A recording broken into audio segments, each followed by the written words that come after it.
Welcome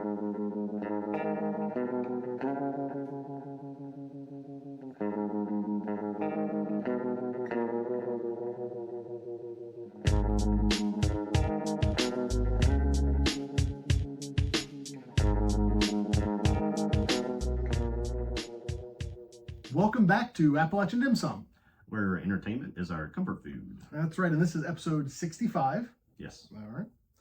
And we're recording on a different phone today. Usually we use an iPhone 17, I think, and I forgot that at the house. So this is my personal phone. It's a 13. I've got a Samsung. So we record I think like 1080p, so it might not even really matter. We're still using the same mic, so hopefully the quality is good. Yeah. It'll be better than it would if it was on mine anyway. Yeah. But that's the Ballad of Randy continues. That's how I feel. I like the term comedy of errors, and I just feel like sometimes I live my life in a comedy of errors, and I've dubbed that the Ballad of Randy. So that's what we got. Keeping track of the things that just don't go my way at this point. Just roll with it. Yep. All right, this is we're continuing our recording like weekly now. Yeah. And speaking of which, I need to start a PowerPoint. Episode 65. We're kind of hovering around as we talk about other things, Ghost in the Shell, because we were targeting that because Ghost in the Shell, the new animated series, still 2026, I guess, is the only working title. That's the way we're calling it. It is currently about 2.5 weeks away, the 7th of July. So we've been going back through most of the other stuff. There's a little bit too much to when we decided to start to get all the way through it, unless we just sat down and did nothing but watch Ghost in the Shell material. That is what we do here, is we decide things last minute. We got to do this. We got to do this. Yeah. I want to get back through Standalone Complex, but there's just no way. No time. No way to do that. Now, you have seen the Standalone. You have seen season 1 and 2?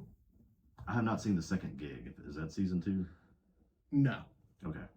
Whatever the second gig is, I missed that whole release of that. I think that was like, I started to see that on Toonami and stuff. I was like, when did they start doing that? I'm pretty sure the second gig is the series that came after Innocence, not like chronologically. It's just not in the narrative of the story. It's just like that's what they made next.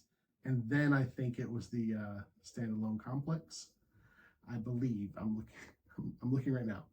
So the Standalone Complex was 2002 to 2005.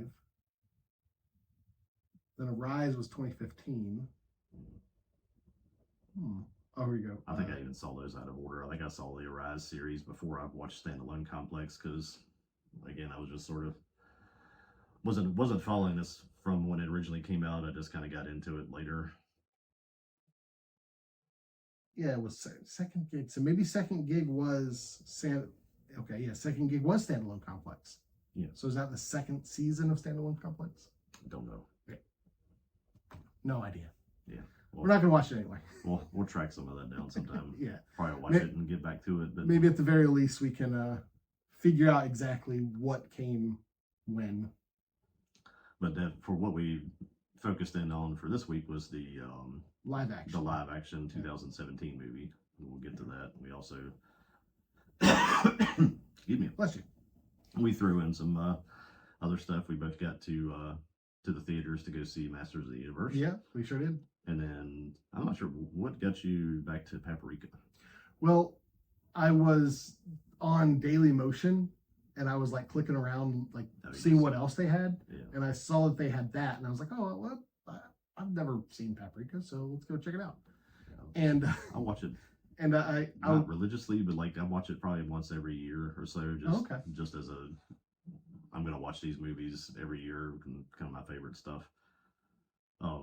So this was a little bit early. I think I usually do that like in the fall, but I got it back out and watched it last night. And Satoshi Kon, we'll talk about him more. He was a unique creation.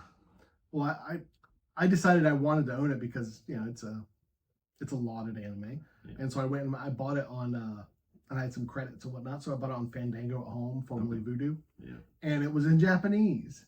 And I was like, what? It's like I thought this was dubbed. No option to. No, I didn't see an option to change the language.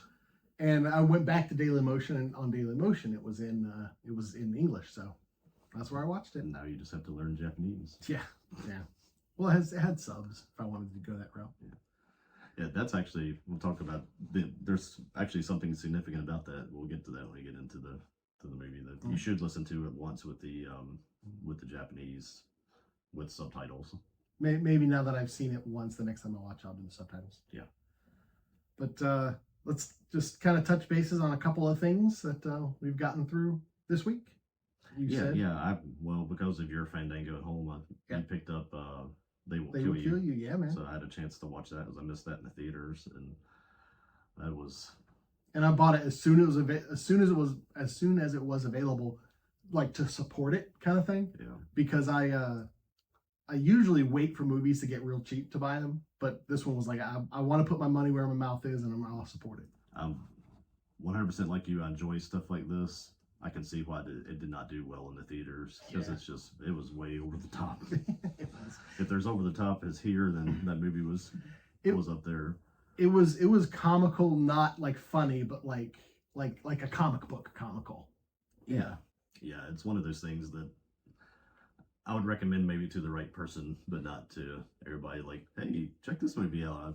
Because they'll be like, "What is wrong with you?" Did you kind of see where I said it's like if Sam Raimi and Quentin Tarantino made a movie together? There was a lot of scenes that really called out to like some of the way they shot Kill Bill. Oh yeah, like the hall scene. I love that. Just the shot.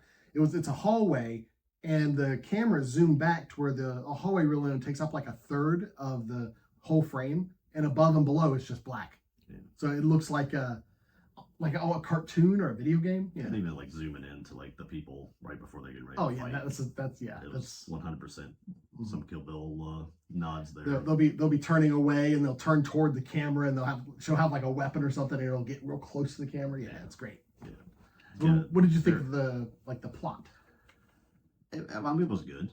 I don't think it's gonna land like into one of those things as like one of my favorites of all times, but it was a fun watch. It was standard fare. It was nothing. It wasn't really thought provoking or anything. It was a fun bloody fun time. It was a non-Eastern, I guess, martial arts movie. Yeah. Kind of. Yeah. You watch like a good like samurai movie or a good kung fu movie or something like that. You come away, and a week later you're like, I don't even remember what happened, but it was really cool. And the guy like jumped off the thing and like spun around and kicked the guy. It was that kind of movie. There's another one out in the theater right now I want to go see, and I'm probably not going to get to it before it leaves the theater. What's it called, like The Fury or something? Or the Fury? I don't know about that. I don't think The Fury is the right word, but it's like oh my goodness. Did you ever see like the Raid and Raid Redemption movies? Yeah. I think it's very much supposed to be like that kind of movie. I don't think it's the same director. But where does it take? Like what's the setting? I think it's sort of like a trafficking type thing. Okay. But it's an Asian movie. It's The Furious. Oh yeah, I saw the trailer for that. Yeah, it looked pretty good. Yeah, I don't remember if the guy's daughter gets caught up in it, if it becomes sort of like a Liam Neeson, I have a particular set of skills. I don't know if it's one of those movies or not, but the previews with the kung fu and stuff, and it's kind of crazy. I love stuff like that. Yeah. I've watched those Raid movies a couple times, and I don't know. I couldn't tell you what the plot was. It's like they fought a lot, and it was cool. Like the plot of They Will Kill You is like, hey, she's looking for her sister who got caught up in a Satanist cult. Yeah. Like that's it. You don't need any more plot than that. Yeah. And it's like everything that happens in it is like, well, it's a Satanist cult, so this would be fun. Yeah. That's pretty much it. Yeah. Yeah. So sometimes you don't need a lot of plot. It's fun. I don't think it's a family night movie, but it's depends on the family. Yeah. This totally would have been a family night movie when I was like 12. They would put it on. I'm not saying I wouldn't have shown it to our kids either. Right. But don't recommend it. I was not It was very bloody. I was not flawless on the parenting thing. So, but yeah, I watched that. I know we kind of have talked about like we used to do trailers and stuff. There's a lot of trailer stuff that I've seen I'm kind of interested in, but it's all like this fall, so I don't see really like talking about that right now because it's so far away. Well, I did do that one like short with Ghost in the Shell. Yeah. So if I really think that that's a good spot for trailers for us. Yeah. It's just we got to figure out a way, because what I did is I recorded the video and then I edited it and stuff on the computer. I know there's a way you can just like go to the YouTube and hit on your mobile phone and hit like share or something. Like you could do it all on the phone. Yeah. If we could figure that out to where you see a trailer and you're like, that's awesome, I want to talk about it. Hit record, post, 5 minutes, you're done. If we can get that figured out, there's a couple of middle-aged men trying to figure out YouTube. Yeah. What's the movie Hope? It's like I think it's a Korean sort of apocalypse movie. Mm-hmm. Looks really cool. Something like, was it Dog Days or something? About it's got like Josh Brolin and it's got a guy and his dog, and it's almost sort of like a Mad Max. Kind of reminds me of like a Mad Max in the mountains. I'm like, wow, it's like that's like a movie I would make. Let's see, Josh. And of course the what's the weapons guy's name? Is he Krieger? Is that Krieger? The Dog Stars. The Dog Stars. That's right. Is the weapons guy? Is that Krieger? I have no idea. Is that Krieger? It sounds right, but I don't know. He's got that Resident Evil movie coming. Yeah, and that looks so cool, but I think it's still pretty far out. And let's just wait. I have stuff to say about that. Yeah. if I want to say it, I'll say it in those shorts. Yeah. Yeah. So there's a lot of stuff coming. That's kind of nice to actually. I guess when you kind of go back through it, though, it's kind of the theme of this year and kind of like the last year is like, is horror the only thing that's even like worth going to go see in the theater at this point? You got the Back Rooms and Obsession, both films I do really want to see. It's just I'm not paying the amount of money for it. Yeah.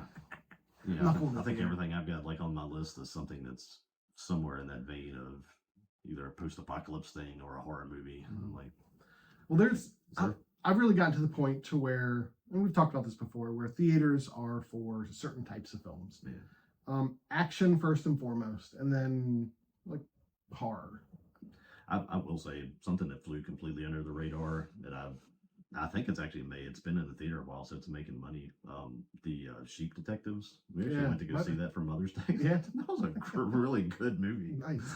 I've heard good things from my parents. Half of the theater was sitting there just like wiping tears and sobbing and blowing their nose, and they tugged at me too. I was like, wow, okay, this is a movie about sheep. Well, it looked like a feel good. It looked like a good family film. Yeah. No, it's really. We'll analyze that. It really gets into sort of the whole make the best of the time you have with the people that you care about kind of story. I was like, wow, okay. Yeah. Hit us in the feels? Yeah. Yeah. Well, maybe I'll watch that at some point. We can make that a canned episode. Doesn't seem like something to fit into we're talking about anime and horror and sci-fi. It's like, how about like CGI sheep and Wolverine? Yeah, I kind of struggle with that with the topics that are good to talk about on this show. It's like, well, the audience we're catering to is like the stereotypical anime geek, sci-fi geek audience. That's kind of what we're. But like, I watch other stuff. You watch other stuff. Of what I've seen this year, it's probably one of the top 5 movies that I've seen this year. That's awesome. But that's not better than They Will Kill You. Yeah. It's not really I don't think that's a glowing like recommendation. It was a really good movie, but it's like, man, whatever happened to like stuff like Indiana Jones and things that were just. Well, they're still making Indiana Jones stuff like the real one. Yeah. I get it. Not projects that were meant to. Now, we haven't discussed, like we said later in the episode, one of our segments is going to be about He-Man, and we haven't discussed that at all. So I assume we will touch more on these topics later. Yeah. While we're there, we can transition into our food. Well, let me talk about Dune Awakening first. Okay. That was, aside from other things, that was really what I spent a lot of time on this week. Mostly because we went out of town for a few days, and as we were leaving town, we were driving out of town, and I've kind of explained how Dune Awakening plays to you before. You have to maintain a base that is live when you're not there, and so there's a power source, and you have to have your generators all loaded up with batteries, and you can load up to 30 days worth. Now, I explained to you recently how I had to move from one server to another. And so that took a lot of my resources and whatnot. And when I got to the new server, I loaded up it was like 9 days worth of batteries. I was like, all right, that's more than a week. I've got some time. Life kind of got in the way. I didn't really play. On the way out, I realized, oh no, I've got 2 days left on this charge. I had a little tablet with me. I was trying to load Dune Awakening on this did not work. First I had to update the tablet. It had an old Windows version on it, so I spent probably about 3 hours just trying to update the Windows version, and it was a pain. I got Steam downloaded on it. I downloaded Dune Awakening, and I was on the hotel Wi-Fi, so it kept kicking out.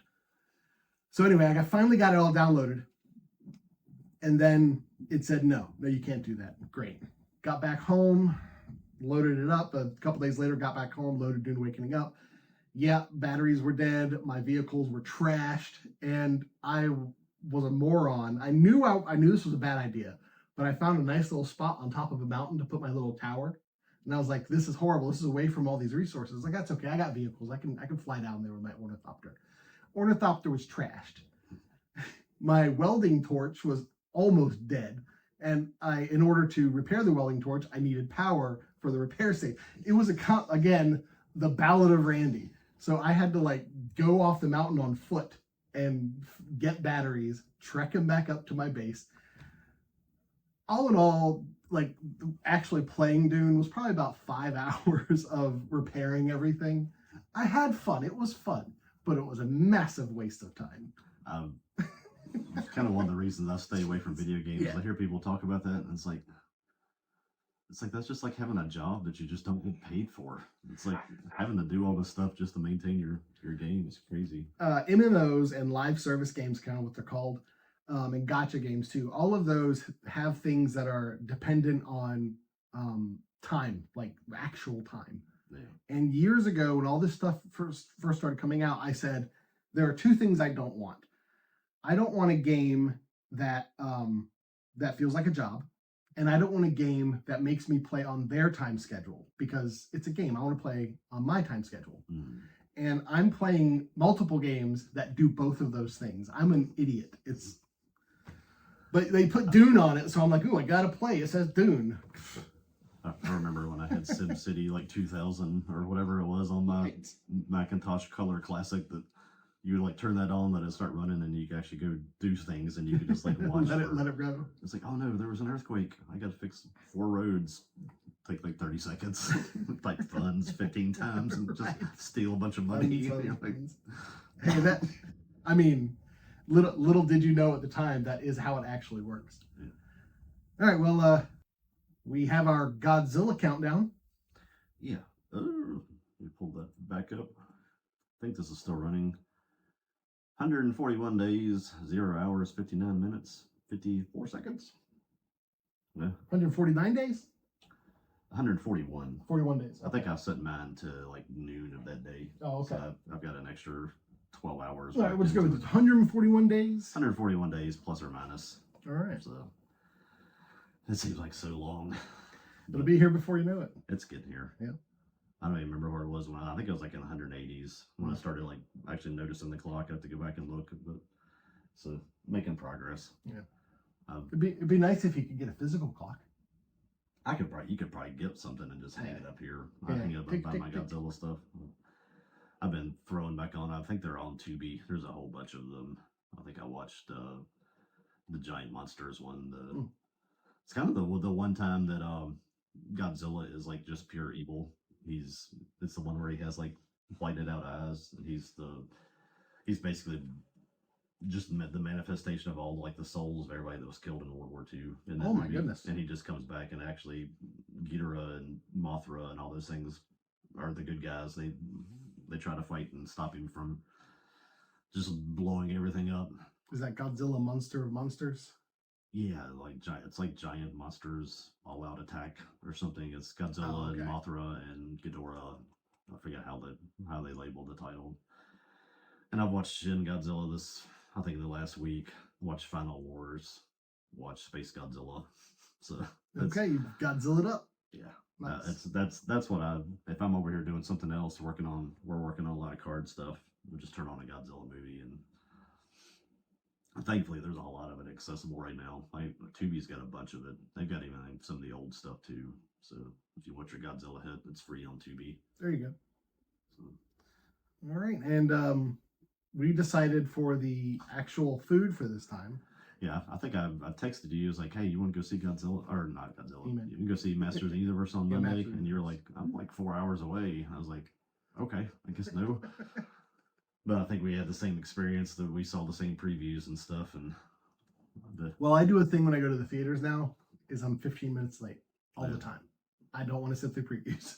I schedule it that way. I figure if I'm paying for it, and I was like, I'm going to see everything that y'all got up here. When I sat down, like I went in, sat down, and then it was the MGM logo with Battle Cat. Okay. So I'm like, perfect. Exactly right. So how did you see the ad then? I went to Denny's. Oh, okay. Because they advertised it right before the movie. I thought that was why they keyed in on you. No, we were out and we were like, well, let's go. We've been a long time since we've been to Denny's. We like Denny's. Let's go to Denny's. I thought it was the only part of the pre-movie that was any good. With all the previews they showed and the progressive commercials, they had the guy sitting there at Denny's, and he's sitting there like eating pancakes, and he's like, "Oh, I have the power." I'll have to watch it. Or no, he says, "I have the pancakes" or something. I can't remember how he says it. But yeah, they had it on the menu. Yeah. So we were recreating, what was it called? The Battle Burger. The Battle Burger. The Masters of the Universe Battle Burger. Yep. It's hamburger with beef brisket or beef barbecue, pickles, tomato, barbecue sauce. I forget what else is going on it. It's got a slice of cheese, red onions. We're gonna recreate that here in a minute. Yeah. So. Then we'll put the picture up here. So I'm looking forward to it. It sounds very heavy for midday, but hey, why not? I saw the ad and I was like, I could go try that. And then I remembered that every time my parents ever took me to a Denny's when I was like a kid, I think that was here locally, every one of those resulted in me like getting like some kind of food poisoning and exorcist vomiting like all over the house. See, that's me with Waffle House. I've been to the Waffle House multiple times. The last time I went though, like for a couple days after, I felt like hell. So I haven't been to a Denny's since I was probably like 6. Yeah. And that was most of that by parental decree. They're like, do not take that child into a Denny's again. You're not missing a lot. Yeah. I think my life has been just fine without Denny's in it. I think I texted you. I was like, the places that I can remember that were places that made me violently sick were like Six Flags over Texas when we were a kid. I think we got, I have to ask my mom if she even remembers. It's like we got like fried clams or something at a booth. Oh no! At like a carnival clams, like a booth at an amusement park in Texas. And that was like getting like that was asking for it, Joel. That was extra. I mean, I was probably like 5. Yeah. That was exorcist vomiting like in the hotel bed, waking everybody up in the middle of the night, just blah. And the other ones were all Denny's related. All Denny's related. Yeah. That's great. Yeah. Maybe 2 or 3 times. Yeah. I think my parents were like, we need to stop going to Denny's. All right. Well, hopefully this battle burger doesn't result in that. I think we'll be all right. I hope so. Yeah. But we're going to come back, and first we're going to talk about Paprika. Yeah. Yep. And then we're going to talk about... I don't know which order we're doing them in, but... Oh, we'll do Ghost in the Shell last. Do Ghost in the Shell last, and then we'll do Masters of the Universe. Yeah, let's do that. Okay. Yeah. Yep. We'll do Paprika, Masters of the Universe, and then Ghost in the Shell. Ghost in the Shell? Yep. Works for me. All righty. We'll be back.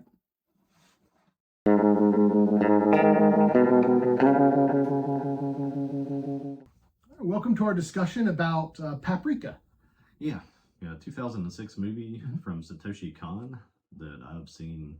I watch all of his movies fairly regularly. If you really do appreciate anime and you want to see one of the most probably innovative minds in anime, with the caveat of that he's a next level creative that sometimes does some things that are kind of hard to process. Yeah. You should really look into his movies. Like I said, I think I was telling you earlier when we were doing our introductory to this thing, I watch it at least once a year. Right. And I think you said you saw it perusing. Well, this is one of those films where like I thought I had seen it. Yeah. But then I realized a little while ago. I was like, I don't think I've had, if I've seen it, it's like I saw some of it and I stopped watching it or something. Yeah. Like I realized I'd never seen it all the way through. And after I watched Expelled from Paradise on Daily Motion, I was like, well, what else is on here? And I saw that Paprika was on there, and this is frequently on Tubi. I'm not sure if it's there right now. Okay. It seemed like a lot of his other movies are not, but for some reason, this one always kind of gets to float around streaming services on free services. But, well, apparently something to do with the rights, the English dub for this is like not really available. Okay. So if Daily Motion has the English dub, so it's one of those things. If you want to hear the English dub of it, you kind of have to go looking for it. This, I'm not sure how successful any of Khan's movies were. I did not look them all up. This one cost him about $2.6 million. Go ahead. Cost him about $2.6 million to make.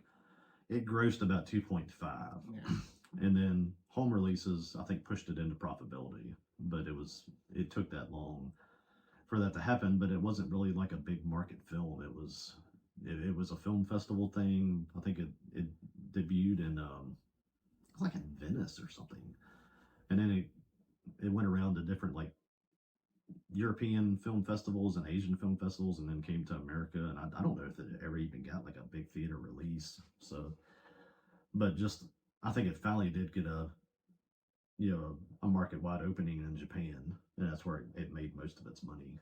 But really interesting. It's based off of a 1993 novel by see if I can try this, Yasutaka Setsui. And this guy wrote the novel Paprika and then released it into a magazine. So it came out in like 4 parts. Gotcha. And it basically follows the same storyline without all of the kind of flair and color and stuff that Khan works into the movie. Which is as interesting as the story is, that is the appeal of this film. It is an absolutely beautiful film. And Setsui wanted this thing made into a movie, and he came to Satoshi Kon directly after talking to like people about making it into a live action movie, and people are like, you won't be able to afford us. Like the budget will be way too big to do what you want to do.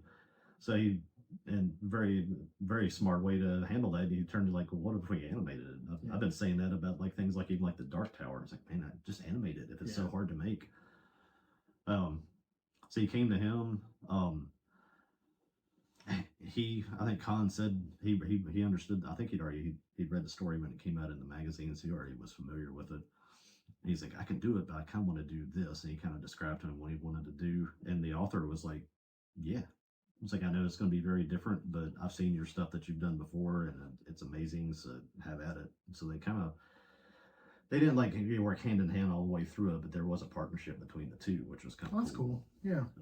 And you mentioned something, I think, in our introduction about like you watched the dub, you had to see the Japanese. If you really want to appreciate it, one of the times watch it in Japanese, because the Radio Club, the website that you go to actually access Paprika in the movie, the 2 bartenders are Khan and Setsui. Okay. They voice the 2 bartenders. So that's cool. That's a very rare thing. I think in any kind of like media to see the guy that wrote the novel and the guy that directed the movie voicing 2 characters in the same movie, especially in the same scene. So, and it was funny. Khan's a very, very kind of funny, but very reserved type of person. I think a lot of probably most Japanese people are, but I think as a director and stuff too, he's not like a big forceful personality or anything. And he talked about how he wanted him to do something different with the acting. He's like, how do I tell this guy to be more excited with your lines? Like, this is the guy that wrote the book. It's like, I don't want to offend him. So it's kind of neat.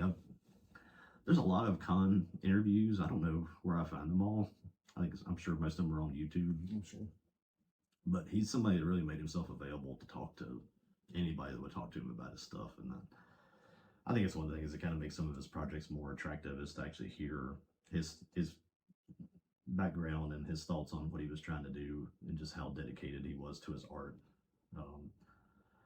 This thing took him 2.5 years to complete, and he was. That seemed like a pretty good clip. he was still drawing storyboards for 6 months after like his original deadline, so he hadn't even finished storyboarding it yet. So, and he laughs and says, he's like, I've already committed to doing it this way, so what can I do? He was showing up every day at this little tiny studio and just sitting there drawing. He's known for drawing like really detailed storyboards, and that's what he did for this whole movie. I think I saw somewhere, I didn't write it down, how many like drawings and stuff that he did. It's something like, I want to say 1,600, something like that. But it's not like 1,600 like little stick figures. It's right. It's etched out full detail faces of stuff. And if you're familiar with his work, you probably understand what I'm talking about. And when I talked about his work, he's Perfect Blue, Millennium Actress, this, Tokyo Godfathers, and which I noticed there was a poster for at the end of the film. Yeah, yeah. When there's that's a cool story in and of itself. If you know this movie at the end, gosh, what is his name? He is Konakawa, Toshimi Konakawa, the detective. Yeah. When he kind of works out the whole trauma thing that he's trying to work through with his bad dreams and accepts that he's moved on with his life, he goes to go see. Paprika tells him to go see this movie called Dreaming Kids. That was going to be Khan's next movie. He had already started illustrating, drawing storyboards for it, and he died. The movie was going to be called Dreaming Machine. Paprika was the last one that he completed. I think he was probably already sick by the end of Paprika. He had like pancreatic cancer, and he went right to work on Dreaming Machine and didn't make it. He died in 2010. So,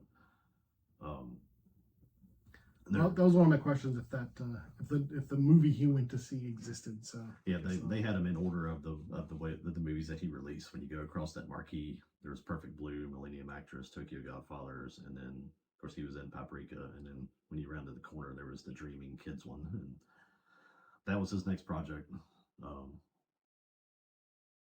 But yeah, do you want to go through anything about the movie? Yeah.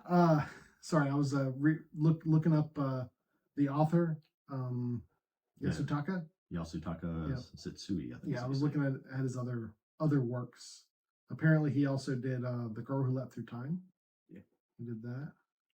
Yeah, and he says openly this was kind of like, he didn't use those words, like his Dark Tower. This was the pinnacle of his career.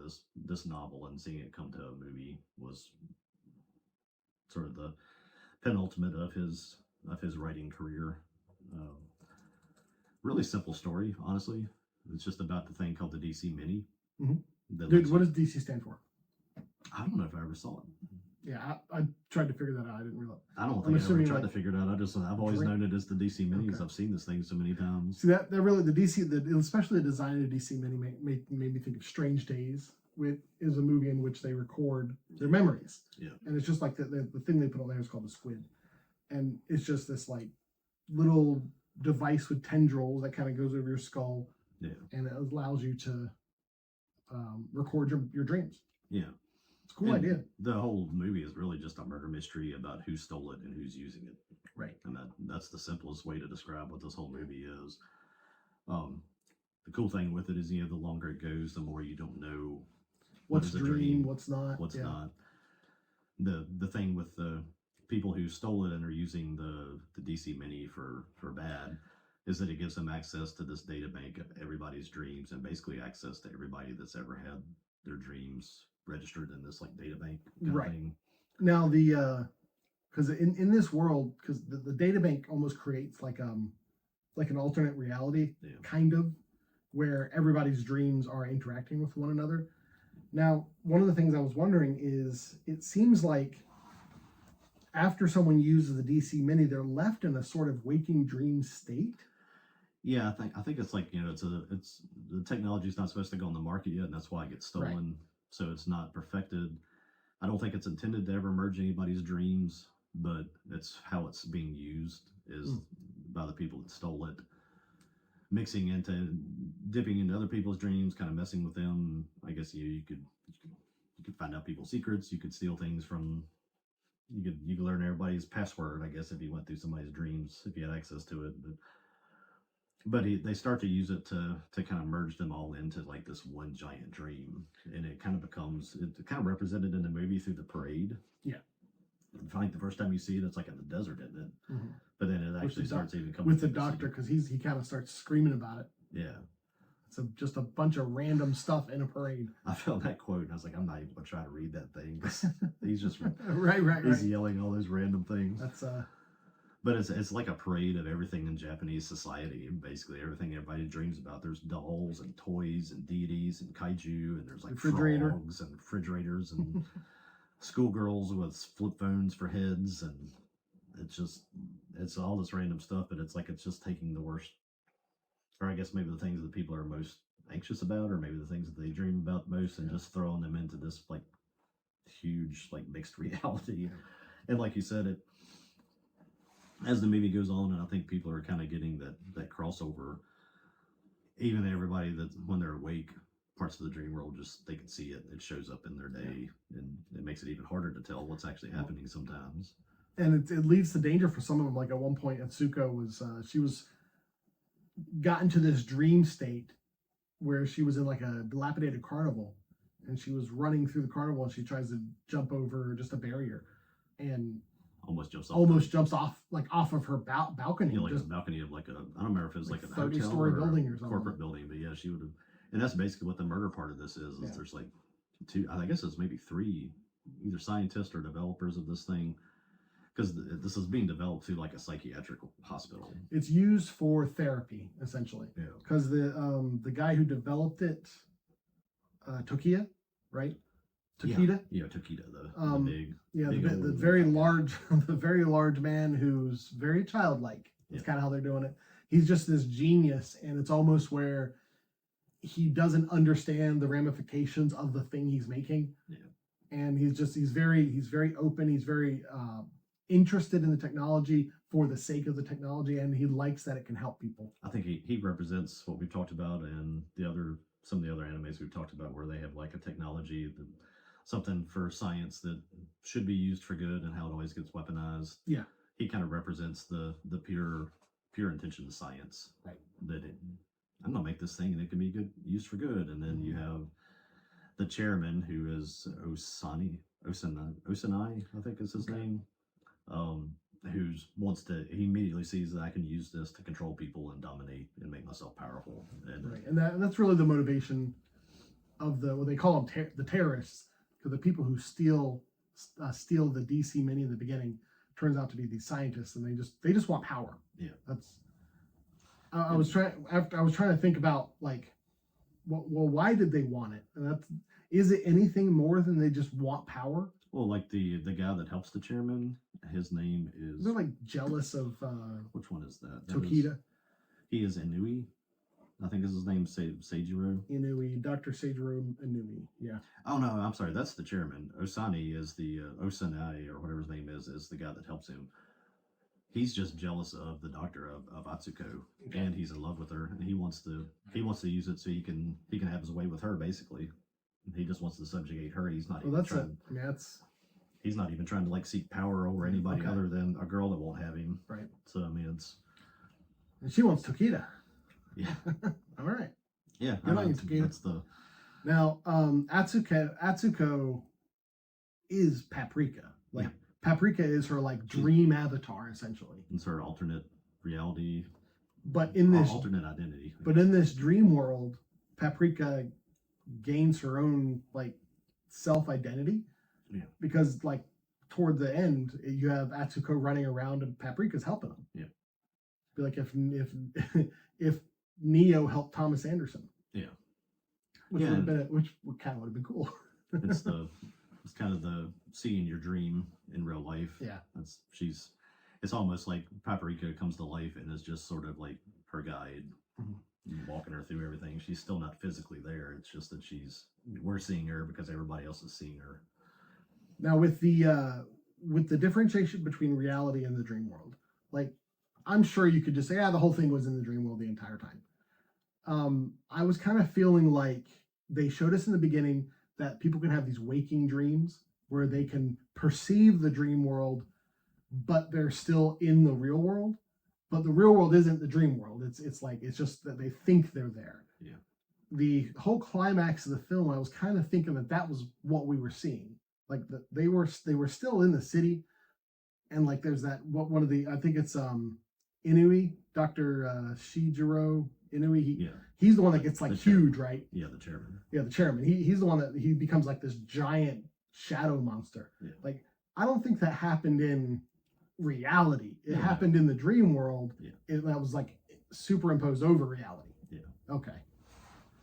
Because when you start with, especially when it's things like manifestations and whatnot, sometimes you're not sure what the narrative, what they're trying to actually say. It was like, well, did this actually happen in the real world, or it was people just were what was it, just the dream world, or were people hallucinating, or I think that's how I figured. Kind of the takeaway from the movie is that she and Tokita both kind of show that you can use dreams to actually help people through their trauma and anxiety and stuff, and help them actually figure out what it is they actually want, because she admits that she loves Tokita, the big fat guy, the detective. She's like, there's a lot of you to love. All right. The detective, his whole thing is like this thing that happened back when he was like in film school that's been plaguing him. Well, and he's making like a crime movie with this guy, and he walked away from his friend and thought he sort of failed him, but like the friend, through the dreams, he kind of like points out, it's like, you became the movie, you became a police officer, and you're living it out, and helping him kind of put those two together kind of like fixed his storyline, and it just kind of shows in the right hands that this whole dream thing wasn't effective therapy. It just had to be used the right way. Now, I may have missed something, because this was a question after I watched it. I was like, wait, what was that? Konakawa, in the very beginning, he was running down a hall and was showing his dream. It was when Paprika was using the DC Mini to do therapy with Konakawa, and he saw a guy had died in the hall. Yeah. And later on, it's like, well, that was you. You killed yourself. Was that like representation of his dream? Yeah. Like, okay. Yeah. And it was manifesting his dream as like this case that he couldn't solve. Okay. But it wasn't. So like there wasn't really a murder that he was trying to solve. Yeah. It was a manifestation. Yeah. Okay. Yeah, there's a lot of kind of deep psycho dream analysis stuff, and if you listen to the Setsui, the author, talk, he's really big into that, like psychoanalyzing dreams and thoughts and consciousness and all this kind of stuff. One of the cool parts about kind of understanding Khan and his artwork, there's two scenes in this movie that he talks about a lot, and put them in your head next time you watch it, and just I think they'll be more significant to you. Okay. The very beginning, the thing opens, there's like you're looking at like a spotlight shining down on a big top. There's nothing there. It's like at a circus. This little tiny like car comes up. The clown comes out. Giant clown like forces his way out, and then like, welcome to the show, or something like that. Now it's showtime. Yeah. Excuse me. That was him talking about how the things start in your consciousness, kind of deep out of the darkness, and they build into one thing, and they become another thing, and it becomes this. Sometimes it can become something that's a big show, that's like a circus, and it's kind of what causes your anxiety and your fears and your dreams and all that kind of stuff. And he gets deep into that. Listen to him talk about that. And that's a little tiny scene at the beginning. Okay. That's the kind of like attention to detail that he does. I was just like, when I saw that scene, it was like a throwaway scene. It seemed like it, but he had all this meaning you put behind it. He opened the movie with that on purpose. And there's a later in the movie, probably 2/3 of the way through, the chief of research, I think that's Taro Shima, the little old guy with the crazy big glasses, and Natsuko are riding in a car, and it's raining. And if you watch the animation, it shows, it kind of focuses in on like raindrops that are kind of running into each other, and they keep running into each other, and they become a big stream that runs down the window. And he talks about how he was riding in a car, and he saw that after a rain, and like he made this whole like scene for that. And that was the he saw it, was like, I must animate that. Well, it was that that he focused on the rain running and the drops becoming extreme because that's representing what's happening in everybody's dreams. Yeah. That the dreams are coming together. One little drop comes into another, and that's how it like manifests when all the stuff starts to cross over into this big parade. And he wanted to have this big crazy parade with all these creepy dolls and what's the big guy Tokyo? He's like in a big like 80s robot with his face on the screen. Like TV for a face. And he wanted to have that to show that that's like how it all started, was like this little raindrop thing. Just Khan's a next level dude. I don't know what else to say about him than that. It's such a shame that he died at a young age, because you really only got with those 4 movies in a series. You got Paranoia Agent, and then those 4 movies, and that's it. And I'd love to see what he kept on doing. I mean, he'd be a little bit older than us, but I guess he'd probably be about 60 right now. But he probably would have made at least 2 or 3 more movies by now, and would probably still be working on another one as soon as he was done with the first one. So, and you never watched Paranoia Agent, right? I have not. You've watched it recently. Yeah, he uses like the same. There's like the same. I don't know if it's what you call him. It's a musician. Okay. I don't know if you call him a composer or not, that works with him through all of his stuff. And this music and this stuff in this movie was very similar to Paranoia Agent, where it's kind of more disturbing in Paranoia Agent, where the whole thing is just about like a killer and people like going crazy and killing themselves. This one wasn't quite as intense on that front, but it has this like weird kind of playful, creepy music that really does make an interesting atmosphere in these movies. You could 100% do a film school series on Satoshi Kon. I'm sure it exists. No, yeah, it probably does. If not, then people are just missing out on an amazing resource, because there's a lot of the big manga artists and anime directors and stuff we've talked about. Seems like those guys are in this group, and like over here somewhere is like Satoshi Kon. I think the only other movie I've seen from Satoshi Kon is Perfect Blue.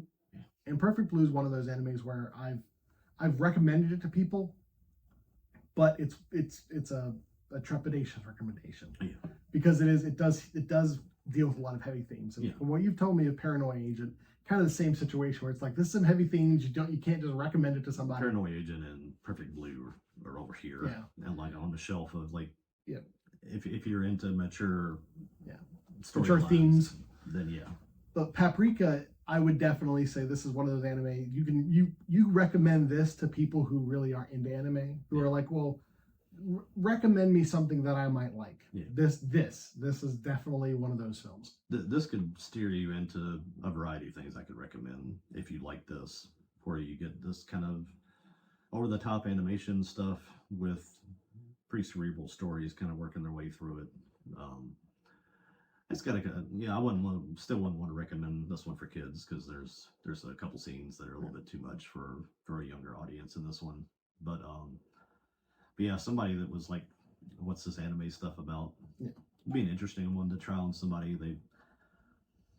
They one of the big conversations people always want to have about this movie is like Inception and stuff from Christopher Nolan, and what did he steal from him?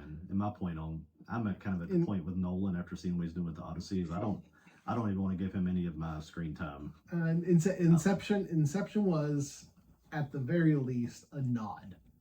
I think it was probably more that I was like inspired by Paprika, but it's not like ripped off or anything like that. I don't think the idea of like, just like are we in a dream or are we not? I don't think that's. There's just like 6 scenes that are shot for shot, but yeah.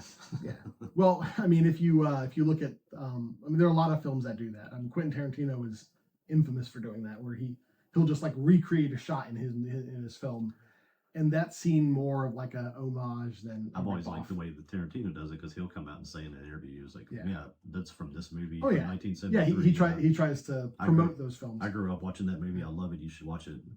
Nolan's like, "No, I didn't steal it." Oh, like, really? He denies it? Okay. Yeah. He can't. Come on, he can't deny that whole way. Come on and finish your Odyssey movie with. But like, I mean, cut myself off before I start talking about that one. If someone says they're a fan, if they're interested in anime and they're a fan of Inception, I would definitely be like, hey, watch Paprika. Yeah, I would even take out the caveat of anything about Inception. Just if you're interested in anime and want to see that it's not all about some giggling schoolgirl thing, that this is a really cool movie. This could very easily be a live action movie. I think now with CGI, you probably could do it. I mean, yeah, you could do it now with CGI, but back in, I mean, you could have done it in the early 2000s, but it would have looked kind of rough. Think about the practical stuff there, man. If you costume some of the dream sequences, man, it could have been some good filmmaking if you had the right people involved. You might not have had the parades of dolls and stuff the way they did in the movie, but man, you start throwing people into some of those costumes and have them coming out of like hallways, and it'd been some pretty. Give it to Del Toro. Oh yeah. Give it to Guillermo del Toro. Yeah. I think he'd enjoy doing it. You know, especially I'm thinking of the parade scene where Paprika talks to who is it, the little doctor, Onisai? No, he's that's Shima. Yeah. When she like brings Shima out of it, that scene was wild. Yeah. No, but a beautiful film. It's beautiful work. It's a little weird. I mean, if somebody jumped into this with their first anime, it might be like, well, you guys are pretty weird. But yeah, I would say I would use the term beautiful for not only visually but narratively. I think what the film has to say, the characters in it. I just think it's a beautiful film. Yeah, it's one of those things. We talked about it. We were talking about Seven, about the Lord works in mysterious ways and how disturbing that was in that concept, in that context. This being this guy's last entry into the world before he left was maybe the positive side of that is that he left you with a pretty interesting image, and I don't know, it's not like I'm not sure what life lesson you would say you take from this, but it was that you can kind of work through your own fears and anxiety and kind of come to a positive place if you're just honest with yourself. I think that's almost basically if you had to sum up what the movie kind of tries to say, is kind of it. And I would say with the culture that he lived in Japan and his perfectionist stuff, that he probably lives a lot of the emotions that he lived a lot of the emotions that you kind of work through in this movie. Right. So kind of nice to see him be able to make that statement while he was here, because it's one that's definitely lived on beyond him. We're 2026 and this was 2006. 20 years ago. And there's still people that are seeing it for the first time.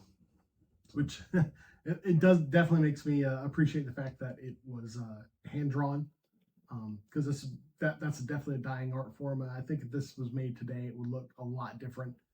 The fluidity of the animation is just fantastic. Yeah. So I'm glad it was made when it was made, and it definitely stands the test of time. If you haven't watched it, you got homework, go get it. All right, that's Paprika. All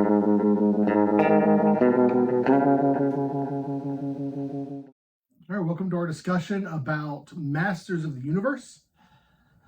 And we're going to talk about the Masters of the Universe Battle Burger, because that's what we had for our appetizer for this, or our dim sum this week. We got to learn to stop making so much food and then having to come back and like try to talk about something, because I want a nap.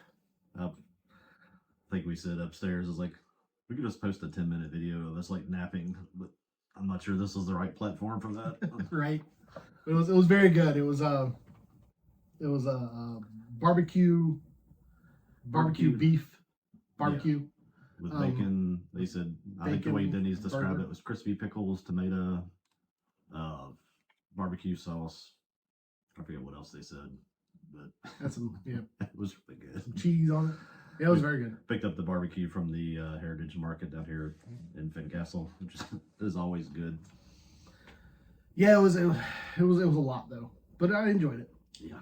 I think going back to when actually we haven't posted that. We did some bucket episode on 7 where we made talked about gluttony. I think we visited that one today. We definitely did. I got meat sweats. All right.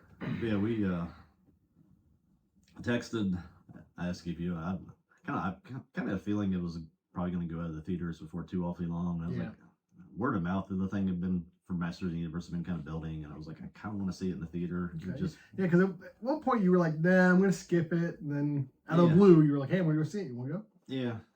Yeah. I think if I was going to like label this episode, it would be He-Man. It deserved what it got. Okay. Because without getting into all that, I enjoyed the movie. I think they really mishandled the release of this movie, the marketing for this movie, all kinds of stuff, to where people expected it to be something else, and it turned out to be actually pretty good. The criticisms I had going in, like the things I was thinking about the film before I saw the film, kind of went by the wayside. Yeah. The isekai concept, like when they showed him that, oh, he's from our world and he's going into the Eternia world. I'm like, I don't want to see that, but it was handled well. I was so happy that he didn't lose his memory, because that's what I think we all thought was going to happen. Oh, he doesn't know he's the prince. No, he like knew the whole time. Yeah, that's great. I liked the inclusion of our world. If you go back and look, if you can find people that were reacting to trailers and stuff, they're like, oh, this is woke and it's got pronouns and blah blah blah blah. And I think the way they released it without really clarifying what the movie was, I think it's their fault. I think if they had just said what the movie was and went with that and tried to market it that way, I think it would have. We're talking about success. This thing is $170 million budget. Mm-hmm. As of when I looked this up yesterday, it's like at 87 million right now. And that 170 million, I don't think has got marketing and all that stuff. Speaking of marketing, I mean, we ate the Denny's burger because I sat through the previews with them advertising all these different food things that they bought advertisements through Denny's and stuff like that. Did you see all the plastic things they had at the theater you could get? Yeah. They had like a sword, which at the theater I went to was sold out. They also had a Castle Grayskull. Like a throne with like Skeletor on top of it. And there was some kind of box. I don't even know what the box was. It was like a big box and they had different pictures on each one. Okay, yeah. I don't know if those were figures or cups or what they were. They had all sorts of memorabilia you could get. Yeah. Yeah. I just know there's somebody out there that has like all of these things. Oh yeah. No, there's a complete market for that. Somebody goes through and buys up all this stuff. 5 years from now, we'll be selling it for who knows, hundreds of dollars a piece, because they're the one that were like, I don't know. Good luck. I don't know if it'll appreciate, but hey, if they hold on to it, how much are those Batman glasses from Batman Forever? Yeah. How much are those worth now? Yeah, I think with collectibles at this point, if you just buy something, hold on to it. Just hold on to it for 5 years. It goes up in value to somebody. Might not be everybody, but this thing was directed by Travis Knight, and he did, just for reference, he did Paranorman, Box Trolls, Kubo and the Two Strings, the Bumblebee Transformers movie, Missing Link. It seems to me like he would have been a perfect choice to make a 80s kids line into a movie. And I think that's the other thing they kind of fumbled this thing, was that they didn't really make it a kids movie. It was there. Yeah. It was mostly a kids movie, and then it was almost like a Seth Rogen thing or something, where all of a sudden you get this joke and you're like, what? There's a lot of money to be made catering to the arrested developing adult millennial male. And if if the jokes that they added in there are what caters to those people, then those people need to. Well, that's the arrested development part. They need to reassess, because it's just not. The jokes you're talking about would make a 12-year-old laugh. Yeah. And, I'm not above crass humor, but I don't want my 12-year-old to even understand a couple of the terms that they were using. In that, and it's. Well, I think unfortunately 12-year-olds of today are exposed to a lot more than we are. If you give them their phone, then they're there. There's a few kids that aren't there, and it's. I would have been mad taking the kids to go see this with. I was surprised. I was surprised because they a lot of the jokes is just like, hey, I said a curse word. That's like the joke. I said a curse word, and it's like that doesn't really fit in this. I'm good with like potty humor, fart jokes, somebody getting kicked between the legs kind of thing. That's pretty universal. Talking about fisting, I don't want my 12-year-old going home saying that, laughing, thinking he knows what that means, going and looking that up, and then where that goes. I mean, that was not in it. That should not have been in that movie at all. So, like I said, the joke is written by adults for adults. So yeah, I think the missing piece of that is it's adults without children thinking probably. that they're writing things that kids will think this is funny. It's like, no, they wouldn't. I hope they weren't thinking that for kids. Yeah, I don't know. I think when you get into people that are so self-obsessed in their own thing and they're living their best life and I don't have time to waste on any kids. I don't think they even think twice about something like that. And how harmful that could be to a child. You mentioned Seth Rogen. I'm thinking John Cena as well. Yeah. Like both of them come out and they've been like, I'm never having kids, and they have their different justifications for it. But the perspective of making jokes for the demographic that is them. All that being said, I'm not trying to trash the movie. I enjoyed the movie. The way where I would classify this movie, and I don't know if it's before your time. I'm sure you've probably seen it. 1980s Flash Gordon, or 1980 Flash Gordon, not 80s. It was made in 1980. I'm aware of Flash Gordon, I've never seen it because I know Star Wars was like inspired by Flash Gordon. I saw that in the theater in 1980, so I would have been 6, and I played Flash Gordon at my house for months. And you go back and watch it now, it's goofy, it's campy, and it's fun. I mean, Flash Gordon in that movie, they make him he's the New York Jets quarterback. He's not that in the original story.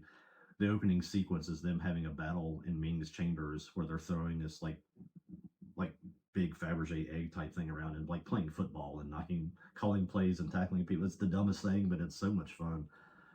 And that's really what this movie reminded me of, was that despite all the campy and kind of goofy stuff, it's still a hero story. And at the end, it's a hero story that's relatable to any kid, especially one today that's raised by the people that probably wrote this movie and the ones that do have kids, and how they've taught them to be so passive and so non-masculine and all this kind of stuff, and no idea how to be a hero and to be a man and to use their strength. And I thought the story was fabulous on that front. And like I said, it's really a shame that it kind of went the way of those jokes, because it really detracts from what I thought was a good entry into something I would show any kid. It would have been a good. Yeah, it looks like it's rated PG-13. I don't see how that's even PG-13, man. That's I know in Europe they have a 16 rating as well. They have a teen, an older teen, and then an adult. And if there was an older teen rating, like a PG-16 or a G-16, whatever, that's definitely what this should be rated at, because I'm not gonna say it on here because I'm 50 years old and I'm not comfortable saying it around people that are really around anybody, honestly. How they referred to Cringer towards the end of the movie, it's like that wasn't meant to be a tongue-in-cheek joke. That was just being crude. And I made a joke about that with you, and you and I talk away from here, obviously, but we don't really talk like that. Yeah. I was comfortable because it was text. We can make a joke like that and be like, yeah. But still, it's not something that's usual for us. I wouldn't make it in front of my wife, and I don't think you'd make it in front of yours either. And that kind of hammers home the point that it's not good for that. Yeah, it's not appropriate. It's not good for kids. But the storylines and stuff, the themes from the movie, I thought were great. I mean, my biggest complaint coming in was that they race swapped Man-at-Arms, or Duncan, whichever you want to call him. Hey, he's probably the best part of the movie, honestly. Yeah, if you take away, I didn't have a problem with the race swapping of Duncan, but I felt like Idris Elba was miscast, because I felt like he was taking it more seriously than everybody else. Yeah, like this does have kind of a tongue-in-cheek, a nudge quality to it throughout the whole thing. Yeah, even they have an opening monologue where Adam's talking about the heart of Grace, the heart of the universe is, what's the planet's name? Eternia. Yeah. The heart of the universe is Eternia, and the heart of Eternia is Castle Grayskull, and the heart of the heart. I'm like, come on. There's just that irreverent kind of fourth wall breaking where they know it's silly. We need to watch Flash Gordon sometime. Yeah, that would be a perfect double feature to like watch Flash Gordon and then watch this. Well, there's a difference between camp and self-knowing camp. There is a difference. There's some of that in both movies where it's not on the level in 1980 that you're doing here, because this society has just become so sarcastic and so it's just it's a different level of it. And I could sit down and just nitpick the movie, like I didn't like this, I don't like this. One thing I did want to, the one nitpick I will mention is like when Skeletor's like, I'll show you how a real man does this, or something like that, and Evil Lynn rolls her eyes. I'm like, that's not in character of Evil Lynn. Like the entire movie, Evil Lynn is this doting acolyte of Skeletor. She wants nothing more than Skeletor, who absolutely loved the fact that he's evil, and what's a justification? He's evil. Like Adam even is like, there's got to be a reason why you're evil. And Skeletor's like, no, I'm just evil. Parts of the movie. I'm the villain. There's no stupid Marvel backstory about Skeletor's trauma and he's only bad because white males made him that way. And they even referenced that, and that's a part of the self-referential stuff. Yeah. I mentioned it before. We'll get into it when we start working through the Avatar at some point. The episode was the bitter work episode, and that's where Zuko is deciding that he knows he's going to have to fight his sister. Yeah. And he says, he's talking to his Uncle Arrow. He says, I know what you're going to say. She's my sister and I should be trying to get along with her. And he's like, no, she's crazy and she needs to go down. It's like that. Right. There's never been a better line in movies about like what a bad person is and what that you don't have to make excuses when somebody is, when you're looking at evil. It's like evil needs to be defeated and defeat it. Stop talking about it and let's do it. And Avatar is that's a different conversation, but they captured that idea in this movie very well. I wanted to get this quote right, and I am one of the people that certain factions on the internet hates, because I think Rorschach as a character is an admirable character. I think in Watchmen, I absolutely love this character, and the one scene in the film where, or whatever, graphic novel, whatever, where he's stopping a man who's been molesting children, and the guy's like, "Weren't you going to arrest me?" And Rorschach says, "Men get arrested, dogs get put down." I'm like, yes, the evil exists in the world that has to be dealt with. Yeah. And in this movie, there's some things you can't fix. And in this movie, they do kind of address that idea of evil exists, good exists, and they do clash. And I love how the whole story arc is that Adam is learning that all this stuff that he's been fed in this society in this time is nonsense, and that you can't talk your way out of some things, and some things you just, I mean, Man at Arms is like telling him at the very beginning and kind of reinforcing it through the whole thing that like sometimes you just got to knock somebody on their arse, and there's just no other way around that. It's like you can try to like talk to them about their feelings is like that, and they're gonna hurt you. I really liked the little pep talk he gave him. He was like, a man stands up when he needs to stand up. That's great. Yeah, and the misfires again kind of come in as like he didn't need to be an alcoholic. He didn't need to be dropping GDs like he did. Like both of those things, it was kind of that's kind of a part of where I'm like, I just feel like that character it felt too serious for the rest of the film.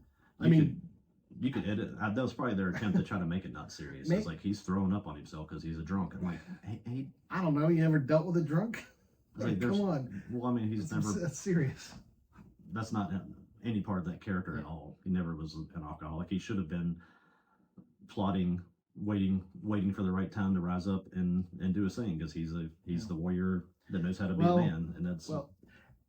And that is a good thing about to notice about this film is there is this almost like a pull, a juxtaposition in the film with the narrative, with what they're trying to do, the messages they want to put in, because like you were saying, where like a lot of people were put off of this film because of like the he/him and thinking, oh well, this movie's woke and all that. And the trailer's showing Tila all the time, right? And you're like, well, this is just gonna be another girl movie. And a lot of this film pushes back against that idea, and it makes fun of the idea of like woke culture and stuff like that, and of pronouns, and And that was one of the things in the trailer when it showed the he, him, and people were like, pronouns. But like you don't see that they're making fun of it. Like you could tell from the trailer. They even had, I think, all the hair colors in The Office. Yeah. There was like a pink with a nose thing and a green one, and they're all just like his boss was totally a parody or a takeoff or inspired by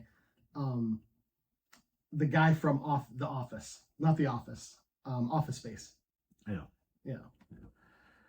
Other criticisms of it, I think they're worth pointing out. It was too long.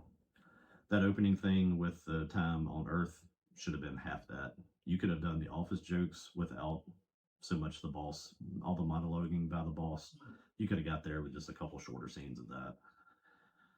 At the end, when there's getting ready to defeat Skeletor, I do not understand what they were going with the Skeletor through time, where he's in the gym and all this stuff. It was just like, I think that was like one of those things that was probably like somebody's little idea in a meeting, and somehow or another they got to keep it in the movie. That should have been cut out. That made no sense at all. I'm not a aficionado of the Masters of the Universe at all. I remember the cartoon vaguely. I have had the toys when I was young, but I never really got into the lore. I was literally just bashing the toys together, which amused me when there was that one scene where Adam picks up one of the bad guys and starts hitting the other bad guys. I'm like, that's got to be a reference to the idea of just bashing toys together. It's got to be. Yeah. But yeah, I thought it was great. I really did. The inclusion of random characters, I know they were probably trying to dig through the whole thing and be like, well, what about people that started watching it late or this? Yeah. I think it would have been better served to just stuck to the main people. Like if you go through the early shows and the first toys that released, Stratos, the bird guy, Merman, the big green bad guy, Zodak, Manny Faces, Ratlord, Webster, those were all like kind of mainstays through the whole cartoon. They were some of the first toys. They were the toys that everybody I knew had. They kind of pulled some random stuff, like the Goat Man. I had no idea that was even a thing. I looked it up, and it is. Okay. The big red face guy that was horns. Yeah. That was an actual character. I'd never even seen that before. What about the guy with the long neck? He was a toy. Yeah, he was in the show. I remember seeing that. So, and I didn't watch the show all the time. We just had access to Fox about once a month at my grandparents'. I get to watch a couple episodes, but there was a character. I'm trying to see what her name is.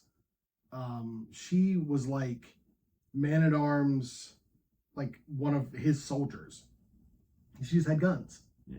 You know what I'm talking about? Oh, in this? Yeah. No, that's either that's something from one of the movies or like a late show thing. I didn't remember that. Well, that was one of the things I noticed was how she just had like a trench coat the whole time, and then at the end she got like actual armor, so she looked like one of the other characters. She seemed out of place for most of the. There's a lot of nods to stuff that were some things I think people got. I got. There's I'm sure there are all sorts of. Excuse me. Dolph Lundgren at the gym. He played He-Man in the Last Masters. So that was kind of funny. I think that was one of the. There's probably a lot of references peppered throughout this film that unless you're really into the lore, you don't get it. But I think everyone got that. The long-haired sort of like demon or troll looking like martial artist thing with like a hook. That was Karg. Didn't exist at all in the toys or the TV shows. He was a character they made for the Dolph Lundgren movie. So they threw him back into that, which was another fun nod to that. You didn't get Orko until the public service announcement at the end of the movie, which I think that probably was a good thing. I'm not sure I could have sat through Orko for the whole movie, but there's a lot of people that I think wanted to see Orko because he was a very big part of the show. And the same thing with Cringer. Cringer didn't really even enter the movie until like the last 30 minutes. Well, you saw him in the very beginning when Adam was a child in Eternia. But then like, you saw him, they brought him out. They brought him out, but it's like you probably should have, when he came back, should have entered the story then. Because he never really got a Battle Cat until the end. He was riding Battle Cat in the last scene. And that was a big part of the show. There is an irritation that I have that seems to be in media in general. Beast characters need beast voices. The one that I always point to when I'm talking about this is the hippo goddess in Moon Knight. Have you ever seen Moon Knight? No. Didn't think so. It's a Marvel thing. but she's this large, like 9-foot hippo, and she has this like little pixie voice. I'm like, that doesn't match the character at all. Yeah, a hippo should be like gurgly. And Cringer kind of had that where it's like, yes, Cringer's still kind of a young cat and all that, but the voice to me didn't sound like that would be coming out of a tiger. Did you ever watch the cartoon? I mean, I did, and I was like 4, so I don't Cringer remember. in the cartoon had like a really like shaky, always scared, ooh, kind of voice. Okay. And then when he became Battle Cat, he was like, all of a sudden like Optimus Prime. Okay, well, that makes sense. It's like the Adam versus He-Man. Yeah. Yeah. Okay. Yeah. That could have been included more. Did Cringer talk after he got the armor? No, you just saw him running. Yeah, no, he didn't. In the movie, he didn't. Yeah, like at the very end when it was like, hey, in the cartoon, he talked all the time, like, let's go get on He-Man. So maybe that if they did that, like, there were too many nods, I think, in this movie about what would come in future movies. And my thing with that is like, they're trying to set something up. If you're going to do that, just put it into the movie, and if it's not part of the movie, then leave it out. They were trying to. It's kind of my fear in this whole thing. And it's kind of the stance I've kind of taken on James Gunn's Superman, the longer removed from that than I am, is that whole movie was made as an excuse to make Supergirl. They had to set it up. It's like it wasn't a Superman movie at all. It was, we want to make a Supergirl movie and we can't make it if we don't make Superman. And if you watch this, you see at the end credits, you get a She-Ra from behind. They kill off King Randor, and you get She-Ra, and Randor's wife is the queen, and it's like, are we really just doing that? That tells you how little I was actually taking in all the information when I was a kid. Yeah. Because you'd think, my name being Randy, I'd be like, Randor. No, I didn't get that at all as a child. Yeah. Like, I didn't remember that at all. In the theater today, or the other day, I was like, oh, Randor, huh? Randor and his wife existed in the cartoon to get kidnapped by Skeletor so He-Man could go save them. Okay. That's a storyline that probably happened 30 times in the cartoon. Gotcha. Or somebody else would kidnap them, they'd have to go save them, or somebody else would take control of the castle when He-Man was away, or Eternia, the city, whatever it was. Yeah, this whole thing was just like, we did all this just to placate y'all so we can make a She-Ra movie, then whatever. I hope the rest of it fails. I don't know. Like, I obviously haven't kept up with the He-Man production of anything, really. I know there was a cartoon like in the early 2000s that was kind of popular, He-Man. Yeah. And then they had Kevin Smith's thing where he destroyed it. Well, that was after they made the She-Ra, because they had a She-Ra cartoon. Well, yeah, that was and that was pretty popular. That She-Ra cartoon. That was a lady that turned that into a lesbian show. Right. But she wasn't that in the. At least from the perspective of outside hearing about it, from people talking about it, it seems like it was pretty popular. It was around for a while. Yeah. And I mean that she rewrote the whole thing to make her have a female love interest, and it's like the cat girl. There wasn't a love interest in the old She-Ra cartoon or the He-Man cartoon because they were just heroes that did stuff. It wasn't about your sexuality. So, but that and then they had the Kevin Smith cartoons, and I feel like with this film, like you're talking about, where they're taken from all the different properties. I'm assuming they also want the audience that watched that She-Ra cartoon. Yeah, well, I mean, the audience, that wasn't the audience. The audience for She-Ra was that they started making a line of She-Ra toys, 2 or 3 years after they started He-Man, and it was a huge selling thing. Well, I was just perusing like what He-Man had, but apparently there, like after the He-Man and the Masters of the Universe cartoon, there was a She-Ra cartoon. Yeah. So like it follows that same trajectory. Yeah. Yeah, I think they sort of threw the She-Ra stuff out to see. It's like, I wonder if girls would be into this. Yeah. And it was like, it's sold like crazy. And then that developed into the whole line of like Hordak and all their bad guys. And then it crossed over into He-Man, so you could actually buy some of the cool bad guys from the She-Ra stuff in the He-Man world. And Hordak was a better bad guy than Skeletor was. And he came out of that world of She-Ra, and they started crossing that over, and it kind of let the He-Man cartoon age a little bit. Yeah. Okay, see, I'm looking at the vampire-looking character. Yeah, totally. It kind of let you age with the He-Man a little bit. If you got into it when you were 6 or 7. I might have watched the She-Ra cartoon more than the He-Man cartoon, because this is the villain I remember. Yeah. Okay. Yeah, he actually appears in both, but he came out of the She-Ra stuff. So I'm sure he'll be in the second film. Yeah, and it'd be fine for them to make a team up kind of thing or whatever. I hope that it doesn't just go down the same, just tired, worn out. Okay, so girl boss thing where she's gonna be a drunk that hates everybody, like Supergirl or whatever. Well, my assumption is she will be the girl boss, like the archetype of a girl boss, because they had a hero shot. Like, unlike Supergirl, who was teased in Superman, she was kind of all over the place and kind of bumbly. Yeah. This was a hero shot through and through. It was from the back. She was looking across the landscape. She had her sword to her side. She was powerful, ready to go. That's what the crowd was. Right. And so I think what this is going to be is it's going to be She-Ra's going to come in, and she's maybe not going to show up Adam, but kind of show Adam how it's done. They could just like work together. Yeah. It was an amazing concept. But I looked it up. It's the character's name is Dian. Which character? The character I'm sorry. The character that I didn't know that character from any previous the girl Master with the Universe, guns. the girl with the guns that was like Man-at-Arms lieutenant or something. Yeah. But it apparently she was based off of a character from a vintage newspaper comic strips. Okay. Yeah. So she was just an obscure character from it. She wasn't made for the film. That's where this missed. It could have kind of stayed truer to the original stuff, the original toy releases, and kind of the original parts of the show. Got to the same point with the storyline without having to mix in all of these other kind of random things that. Well, we've discussed it before, but I think producers in general, and I think this has been a problem for as long as Hollywood has existed. Producers want their credit. They want, this is what I added to the movie. This is what I changed. I've heard authors and people who write scripts and stuff will intentionally put in bad ideas into scripts so that some producer will have a credit because they said, no, take this out. This is bad. Yeah. That could be the whole origin of Skeletor going through Adam's mind, is they were like, let's put this in. Some producer's not going to like it, and no one said no. Like, oh no, we got to keep it in now. Yeah, this really feels like one of those things that was a missed opportunity.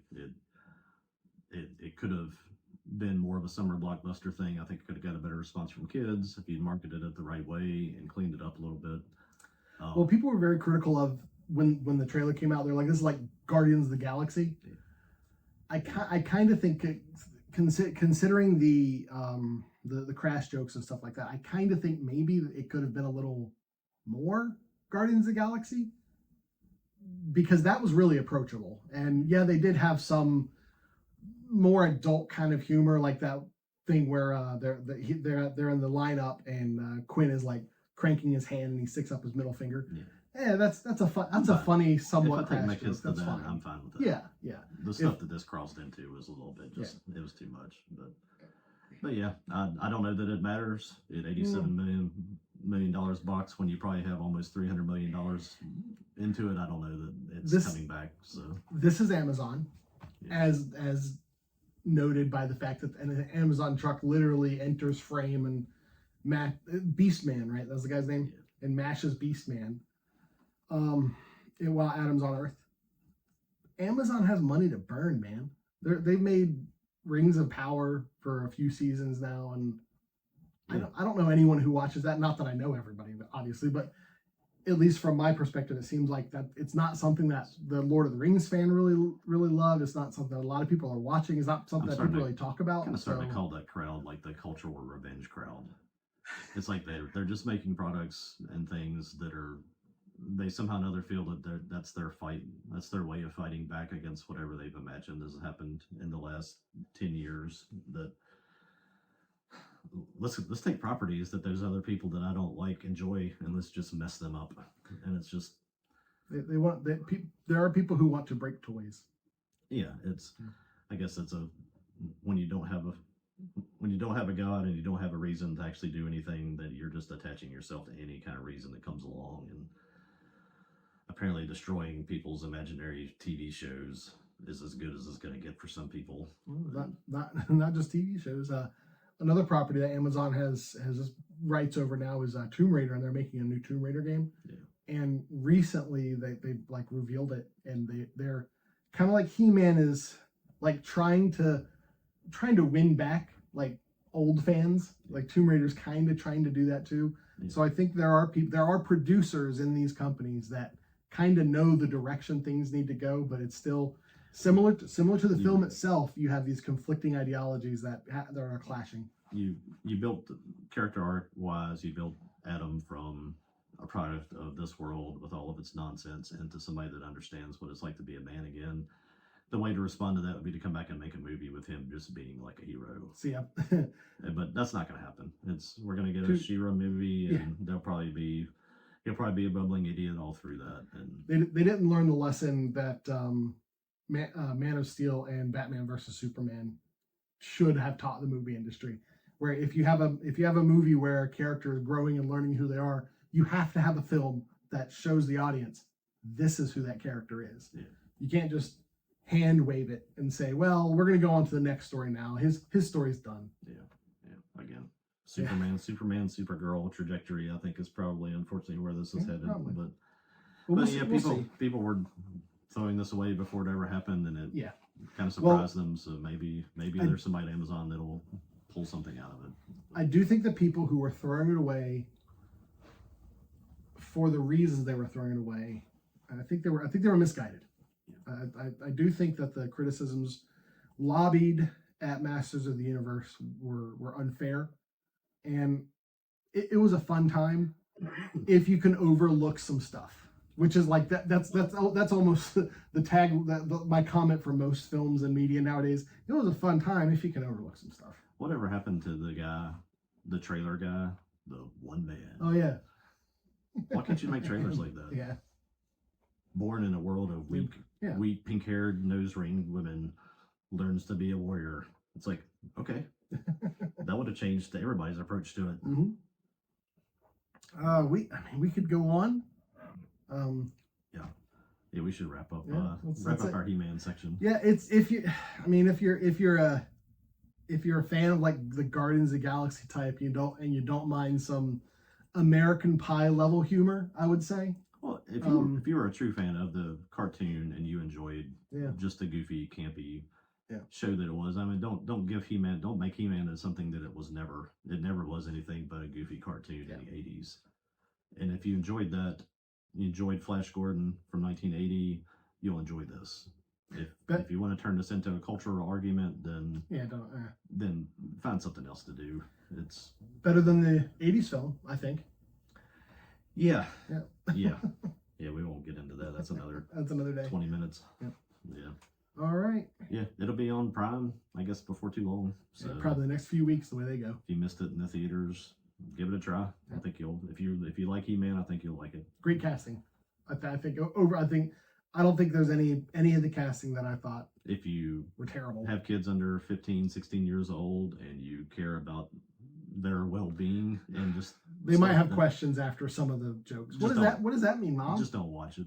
It's not. If you can figure out how to go through and edit your own movie pretty ahead of time and watch it with them, you could literally cut out less than 2 minutes worth of nonsense and it would be fine. But the 2 minutes of nonsense is way over the line for kids. You know, it's a lost art. The edited for TV. Yeah, they really should start that back with think of Amazon. It would be great. Be like, edit it for younger audiences. Have a PG edit of this. Yeah. It would be easy to do. It's not violent. It's just crass. Let's just get rid of things that should have been edited out when they made the film. Yeah. So anyway, that's Masters of the Universe. There it goes.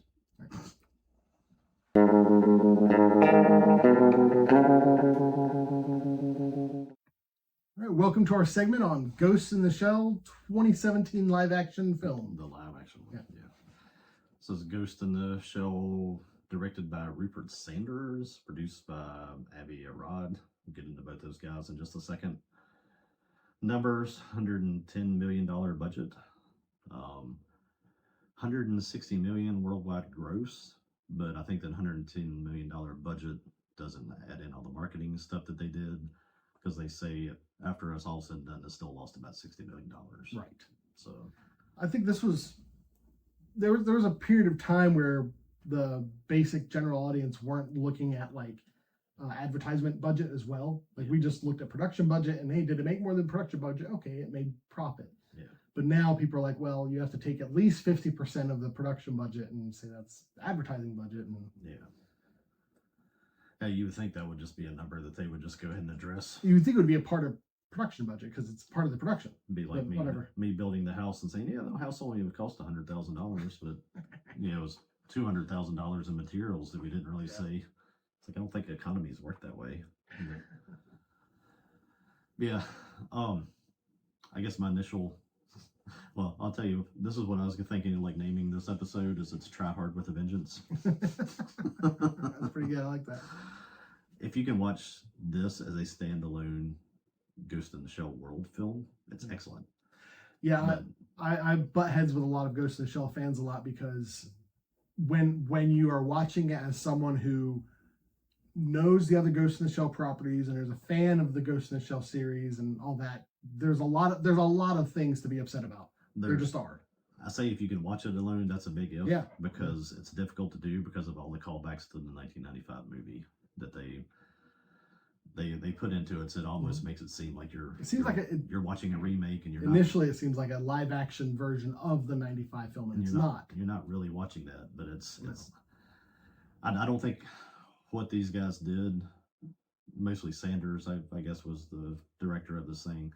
I don't think it was done with malice. I think he truly is a fan of the material, and he tried to do right by the manga and anime, and that's why I say Try Hard with a Vengeance. I think they just tried too hard because they were making. There's parts of the first movie, Ghost in the Shell 2, from the second gig. Comes into it that it all gets lumped into this one big story, and it's, I mean, you could almost like dissect this film and say this is from this is from that. This is. From I haven't seen the second gig yet, but the big, I guess he's supposed to be the antagonist is Kuze, and he's a character in Standalone Complex, the second gig, right? And it's like, well, what happened to the puppet master? And if you listen to Sanders talk about it, he says, well, it was a blend of Kuze, the puppet master, and the laughing man. I'm like, who does that? So you're gonna make a Batman movie and you're gonna combine the Joker, the Riddler, the Penguin, Two-Face, and the Penguin into one character. Yeah, it's like those guys are all good bad guys, worthy of their own stories. It's like, but again, I don't think he was trying to screw with the stuff. I think he was trying to attract the most people as possible. Right. And I'm not sure Rupert Sanders was the person to go with. If you pulled him up, he's made Snow White and the Huntsman. He made the really bad remake of The Crow in 2024. That was after this. Yeah, that was after this. Well, that TV series Foundation, interesting. Oh, one episode, okay. The things they carried in a movie called The Life, which I've never heard of. Like, so this guy doesn't have like a big resume of like, this guy's really good at adapting stuff. There are a lot of times you hear about a director who's getting put on a project that's like this huge, well-known name, and they have like one or two movies under their belt, and you're like, how are they trusting this person with this property? I feel that way about him because if you look at his filmography, it's not much. I mean, let's see. You got well, that's a short film. That's a short film. That's a music video. That's a music video for the. So it looks like the first film the full was Snow White and the Huntsman was the first full production film he made. How to Destroy Angels. That is Trent Reznor's wife. Okay, that says it's a music video. It's a music video that's what one of her two bands was called, and they're very cinematic. The videos they made, they're kind of cool, but they're music videos. They're not multi-million-dollar budget movies. All right, so I mean, at least according to IMDb, his only big budget Hollywood film credit prior to the Ghost in the Shell was Snow White and the Huntsman. Everything else was short videos or music videos. So. But then you come back and this was produced by Avi Arad. Yeah. And, I'm not even going to try to go through that. It starts at Blade, Blade dude, in 1998 and goes all the way up through... The dude has been behind pretty much every Marvel superhero film that wasn't the MCU. Yeah, these are all those Sony ones. No, well, he was behind Iron Man. The original, he produced the original Iron Man. Yeah. But like all the Spider-Man films, the X-Men films. The Venom, the Uncharted, Morbius, Kraven the Last Hunter. Oh, he must be a Sony producer. Like, he's a Sony guy. Yeah. Okay. All right. Morbius. Morbius. Yeah. Oh, not great resumes there for somebody, but again, I kind of feel bad when you point all that out. I think these people really had good intentions with this. Yeah. And if you want to talk about like Scarlett Johansson in this is probably like the hardest that she's ever worked for a movie, and probably the best acting plus physical acting job she's ever done. Like she worked her tail off for this thing. If you go through and watch some of the production stuff of this and how long she trained, she was doing Keanu Reeves like Matrix level training for this. Yeah. And the stuff that he did starting with the Matrix and the stuff that carried him through those John Wick movies. She was doing that kind of stuff with people for months, like 6 months ahead of time before they even started like writing and producing this thing. And that was one of the things when I watched it this past week, just to kind of bone up on it. That was one of the things that kind of really stood out to me is, you say try hard. Everything about this film, like all of the parts are quality. Yeah. I feel like, I mean, the costume design, the set design, the sound design, if you've never seen a Ghost in the Shell, you could have watched this and be like, wow, that was really cool. Yeah, yeah. The people in my life that aren't fans of Ghost in the Shell do enjoy this film. Yeah. I do think Rupert Sanders did a good job. I like the direction of the film. You might be able to have something to say about the cinematography because it is a very dark film. Yeah. But it is in the, I would say it's in the vein of Blade Runner. I want my cyberpunk movies to be kind of dark and grimy. I kind of like the whole neon aspect of cyberpunk. I like that. I like the dark background with all like the neon pops, bright lights and the animated signs and some. Did you see like how they made some of the the advertisements on the buildings that they actually they 3D filmed people acting those things out? Really? They weren't CGI. Okay. That's probably where they kind of got into some budget things with this. Like I know when they walk into a bar, there's these guys that are watching these two guys like kind of MMA fight. Mm-hmm. They filmed that was two guys they filmed like 360 so they could rotate it around. That's cool. They like the Matrix. And they did that with everything. For background. Like those heads you see on the sides of buildings that were supposed to be advertising like a makeup or something. Straight out of Blade Runner. They did all of it. None of that was CGI. That was all film stuff. And then they set it over top of these buildings, and they didn't even like CGI that whole downtown. They actually built, I think it was a model for like 6 or 8 really tall skyscrapers that they had fully painted and lit inside, so you could turn on different lights. It looks like there was people there, and they used that as a centerpiece, and then they CGI'd around that core thing. It's like production of this thing is really cool. Well, they had the Weta Workshop. That was the special effects company that did everything for Ghost in the Shell, and they're known for. I think they did the Lord of the Rings. That was kind of like where they became popular. Yeah. So like they've been known to be like the cream of the crop. So I mean they threw everything they had at this film to make it successful, and I think he really was doing it with the hopes of making more films. I think that's why he changed the story. He changed it from the 1995 story to basically this is the start of Major. Right. And this is her origin story.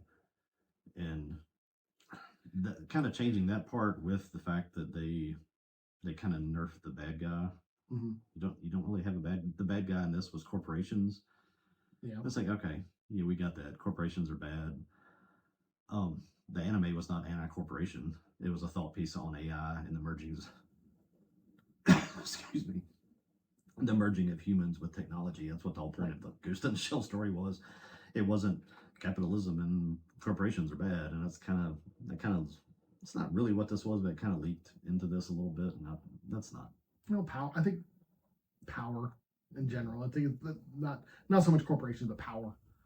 Because the woman who made her did have a change of heart toward the end, but like that was her whole thing. And she was like, we're doing it because we can, not because. Almost identical to Paprika. She was the good scientist. I want to do this, and then as soon as like she makes the product, the people came in. It's like, oh, now we have a weapon. Yeah. And now in this Ghost in the Shell, Major, Mira Killian. Okay. That's the first thing. Like what? Yeah. Right. As someone who knows again, if you weren't a fan of Ghost in the Shell, it wouldn't matter. But as a fan, you're like, Mira, what are you even talking about?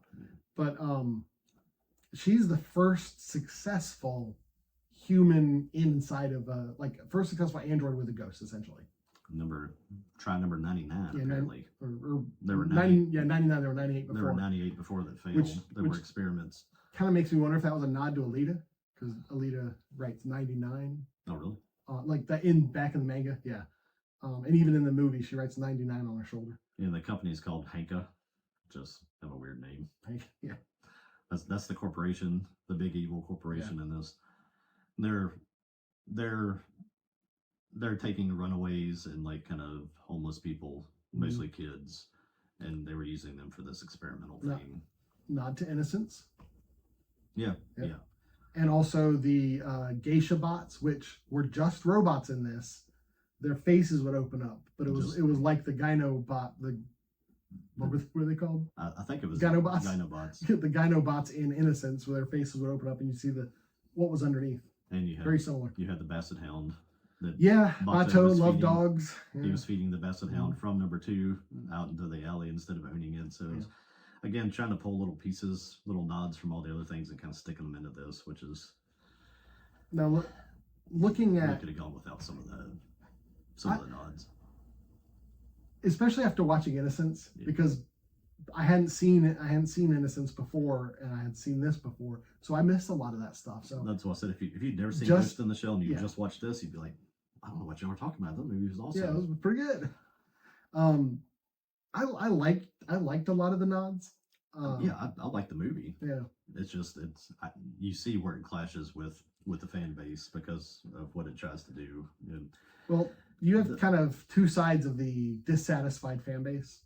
You have one side who was never interested at all because Scarlett Johansson was cast. Yeah, we'll get to that part in a second. Okay, and then you have the other side who was upset that it wasn't a direct remake of the original film, because that's what the people who wanted this, that's what they wanted. When we say that they changed this into the origin story of Major, is that Ghost in the Shell from the 1995 film is the end of Major. Yeah, and this is the beginning of Major. Like, she's in the canon of the old show, or the old movie, she was rescued from an accident. Yeah, they killed her parents. I think in one of them, she was in the Arise series. She was still being carried as a baby. I think in the movie it was, or I guess in Standalone Complex maybe it's where they revealed that she was a child and her parents were killed. And she was gravely injured, and they just rescued her brainstem. Right, which is what they tell her in this one. Yeah, they told the mother that she committed suicide while in custody. Yeah, and and they told Major, or Mira, that her parents were killed by terrorists because they wanted her to have this anti-terrorist sentiment, so she would be a warrior for them. But it's that they're collecting runaway kids and I guess just killing them and subjecting them to these experiments. And the my biggest problem with portrayal of anything in this was that she wasn't a tank.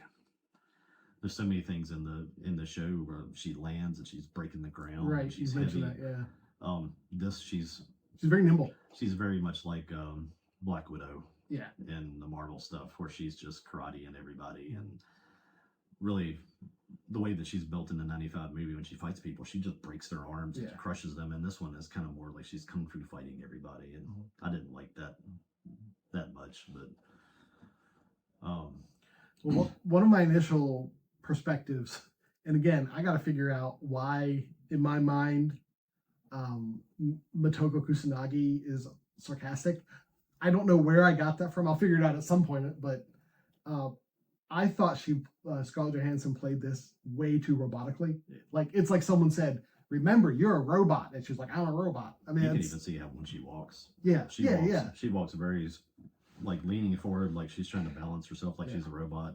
And she's not comfortable in her body, which I kind of give her credit narratively kind of makes sense. Yeah. But as someone, at least as someone who had an idea of who they thought Motoko was before. Yeah, I was like, it doesn't seem like Motoko Kusanagi to me. You mentioned the doctor, that was the one who developed her, Dr. Oulette, the French lady. Yeah. She's just made up. She was kind of there to help create this backstory. She's not part of the series. I mean, I tip my hat. Who's the writer of this? The writers are, I'm assuming, but he was probably just there for like, that's fine. Go ahead. Jamie Moss and William Wheeler. I'm gonna see what else they did, but I tip my hat to them because, like you said, they combined some stuff that it's like, well, you didn't need to combine them, but I think they combined them in an effective way. I think they made something out of just a mishmash of different stories. Even Mamoru Oshii, he was on scene or on set for this thing several days, and he was thrilled with Scarlett Johansson's portrayal of Major. He thought she did a great job. I guess he also kind of understood the work that she did. She did a lot of her own stunts too. It's kind of cool to see the stunt girl that played her, how easy it is to find somebody that looks like another actress in Hollywood. Yeah. It was just like a little bit bigger version of Scarlett Johansson that played her. All right, so here are the films that one of the writers wrote before Ghost in the Shell. Street Kings. That's it, in 2008. And they've written one movie since then, Hunter Killer.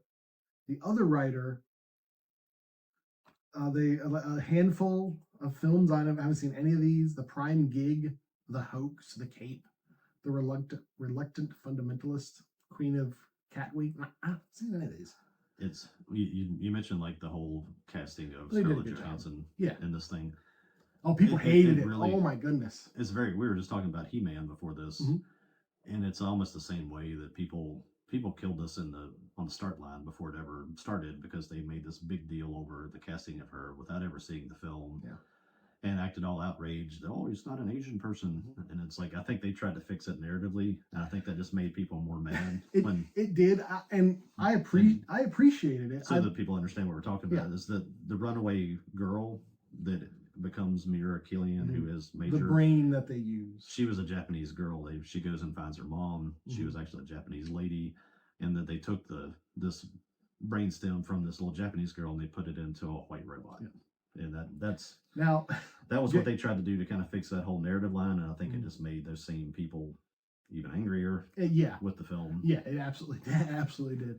Now, which is why you should never try to please the little loudmouths that are running their mouth when a movie comes out, because you can't make those people happy. Now, I've mentioned before how, like in the original '95 film, I always got the feeling that the shell that Motoko was in was like an off-the-shelf version because she sees herself just out in the world. Yeah. And I felt like we were kind of missing that here. At some point, it could have been when Major went and saw the prostitutes. It could have been that she saw a prostitute that looked like her. Yeah. Of course, that might have been way too confusing. Then, like the audience would be like, "Wait a minute, did she just see herself?"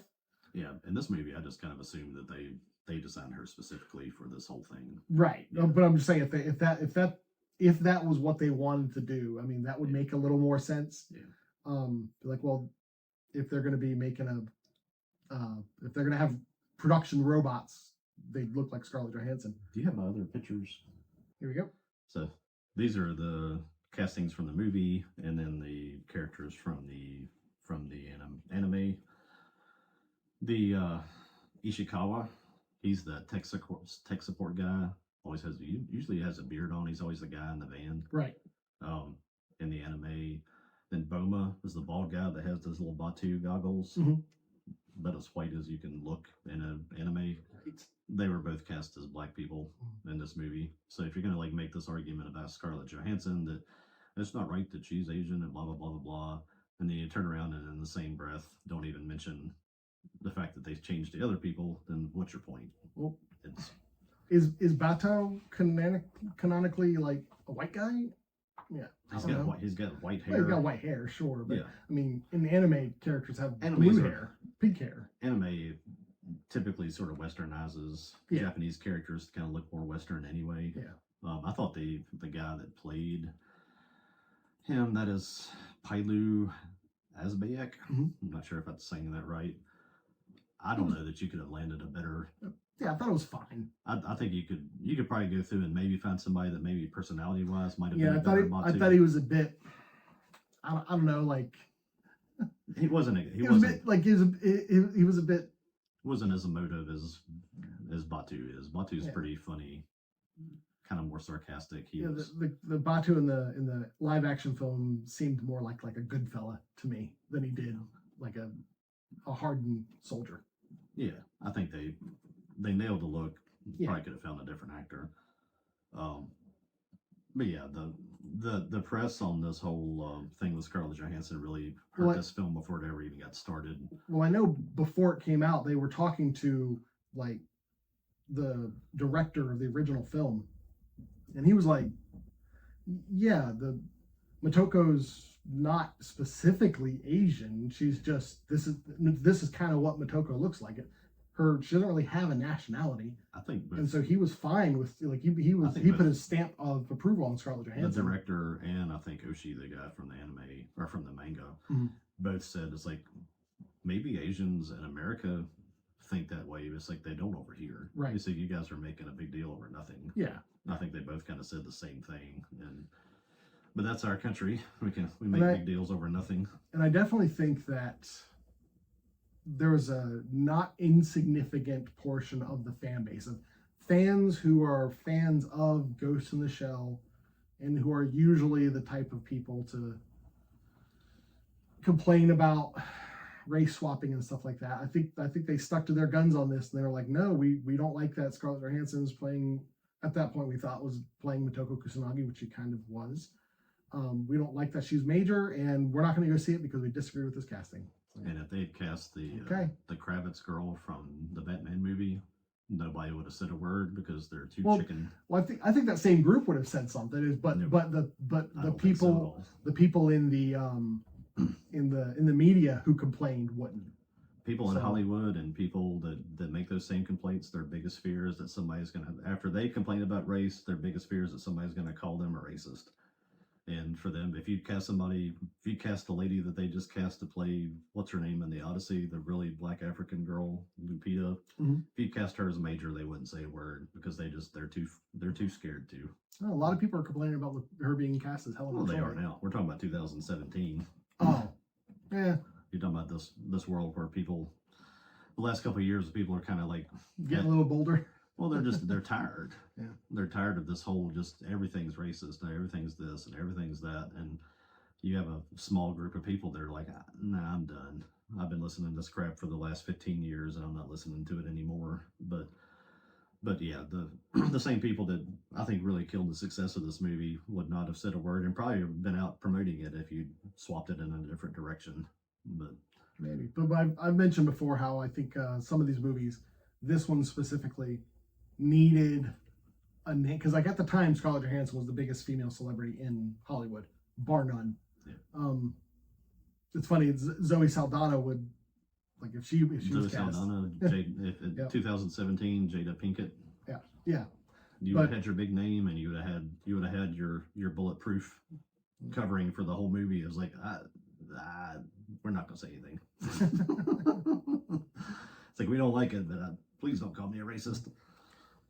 Do we know how this did after, like in DVD sales? I can't imagine that it sold $60 million worth of DVDs. Yeah. So usually DVD sales for something post-release are usually kind of around $1 million plus or minus. It said 2017 live-action film generated roughly 13 million in U.S. disc sales. That's actually pretty good. There's probably a lot of people who like didn't go see it in the theater. Were like, I'll just buy it on DVD. Yeah. But it's a shame. I've been typing online about how awful racist this is. Let me go buy it. Well, that's how most people are. You know, you might complain about something, but then when you get an opportunity, you're gonna. There was another character they made up for this movie. I don't remember what the character's name was. It was a really light-skinned girl that was part of the team, part of the Section 9.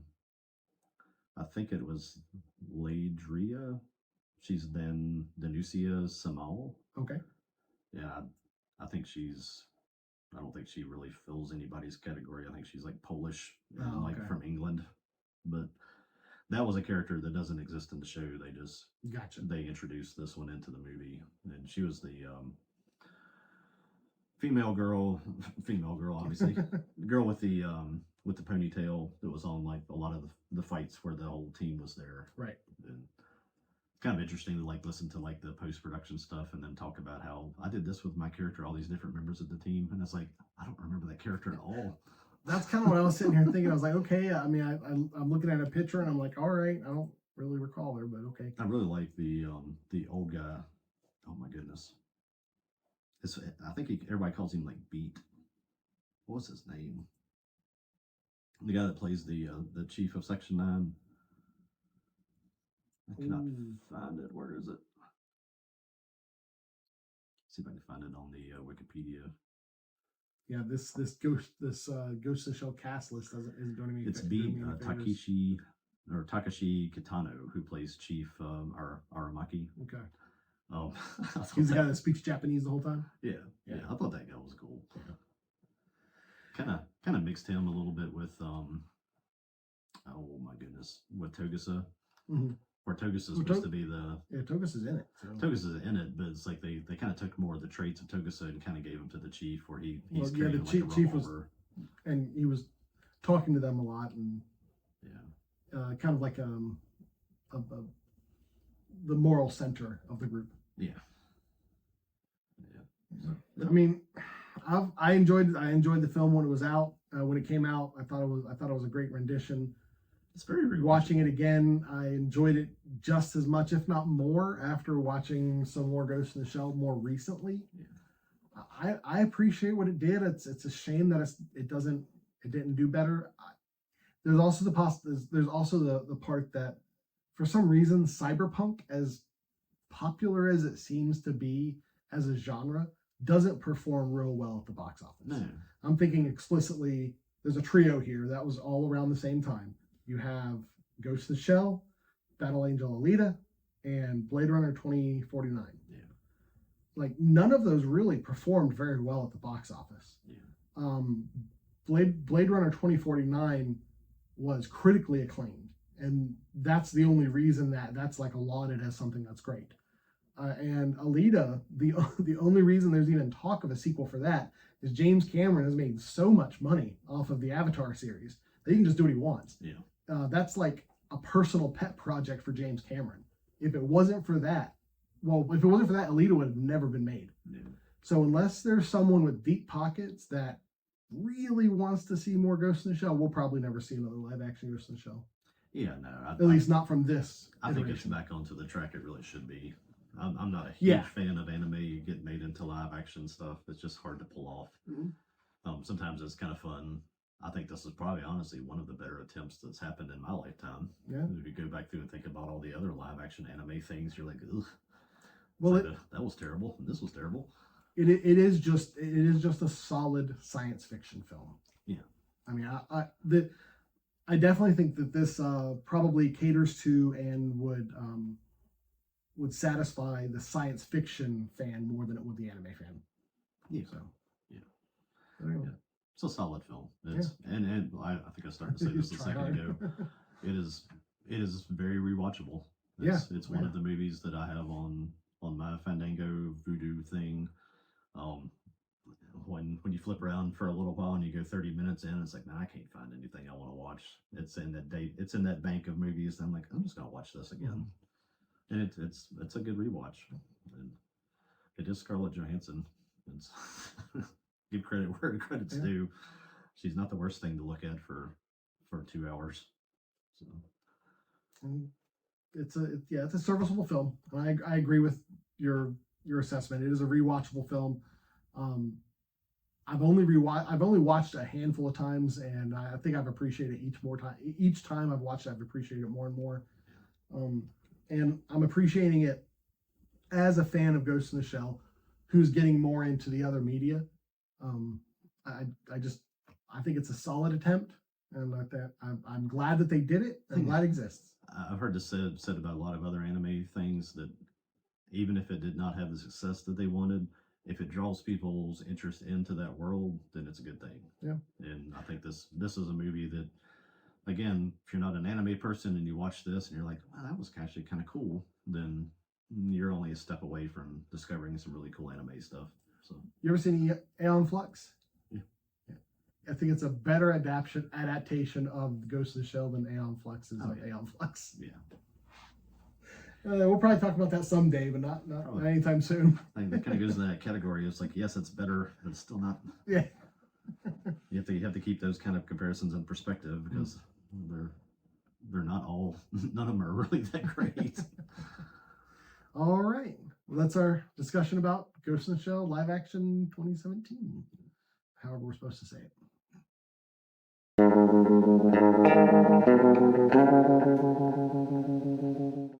All right. Well, that wraps up episode 65 for us. Yeah. Pretty interesting mix of things there. Yeah. From He-Man to Paprika to Ghost in the Shell to live action. Lots of, the bookends there were, I think, well-intentioned attempts. Right. That maybe didn't. Yeah, interesting. Yeah, two of them were adaptations of existing property. And I don't think either one, with their shortcomings, were things that were done out of bad intentions or malice. I think there were some mishandlings done in both those cases. Or just the desire to profit. Because sometimes it's like, they're just like the Avatar, The Last Airbender film. That was done just because they're like, hey, this is popular. We need to make a movie so we can make some money. Yeah. That's why that was made. Yeah. But both Masters of the Universe and Ghost in the Shell 2017 live action, both of those seem like they were made by people who genuinely enjoy the media and the property. And Masters of the Universe was probably a little bit putting its toes into like, what else from nostalgia? What from the nostalgia pool can we try to make some money off of? Well, they had that Kevin Smith cartoon recently. Did that do? I mean, did that do well? I don't know. I didn't watch it. The He-Man one. Yeah.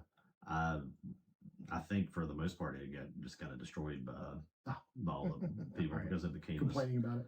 It just became the Tila thing. Mm. But and that's just in those categories where you say you're going to do this one show, and then it's a subversion and it's a complete different thing. And I guess that was a trend through a lot of this kind of media of older IPs and stuff like that, where they're like, let's use this name, but then let's tell this story. Well, there's definitely IP farming that's going on, trying to drum up something that will generate some revenue.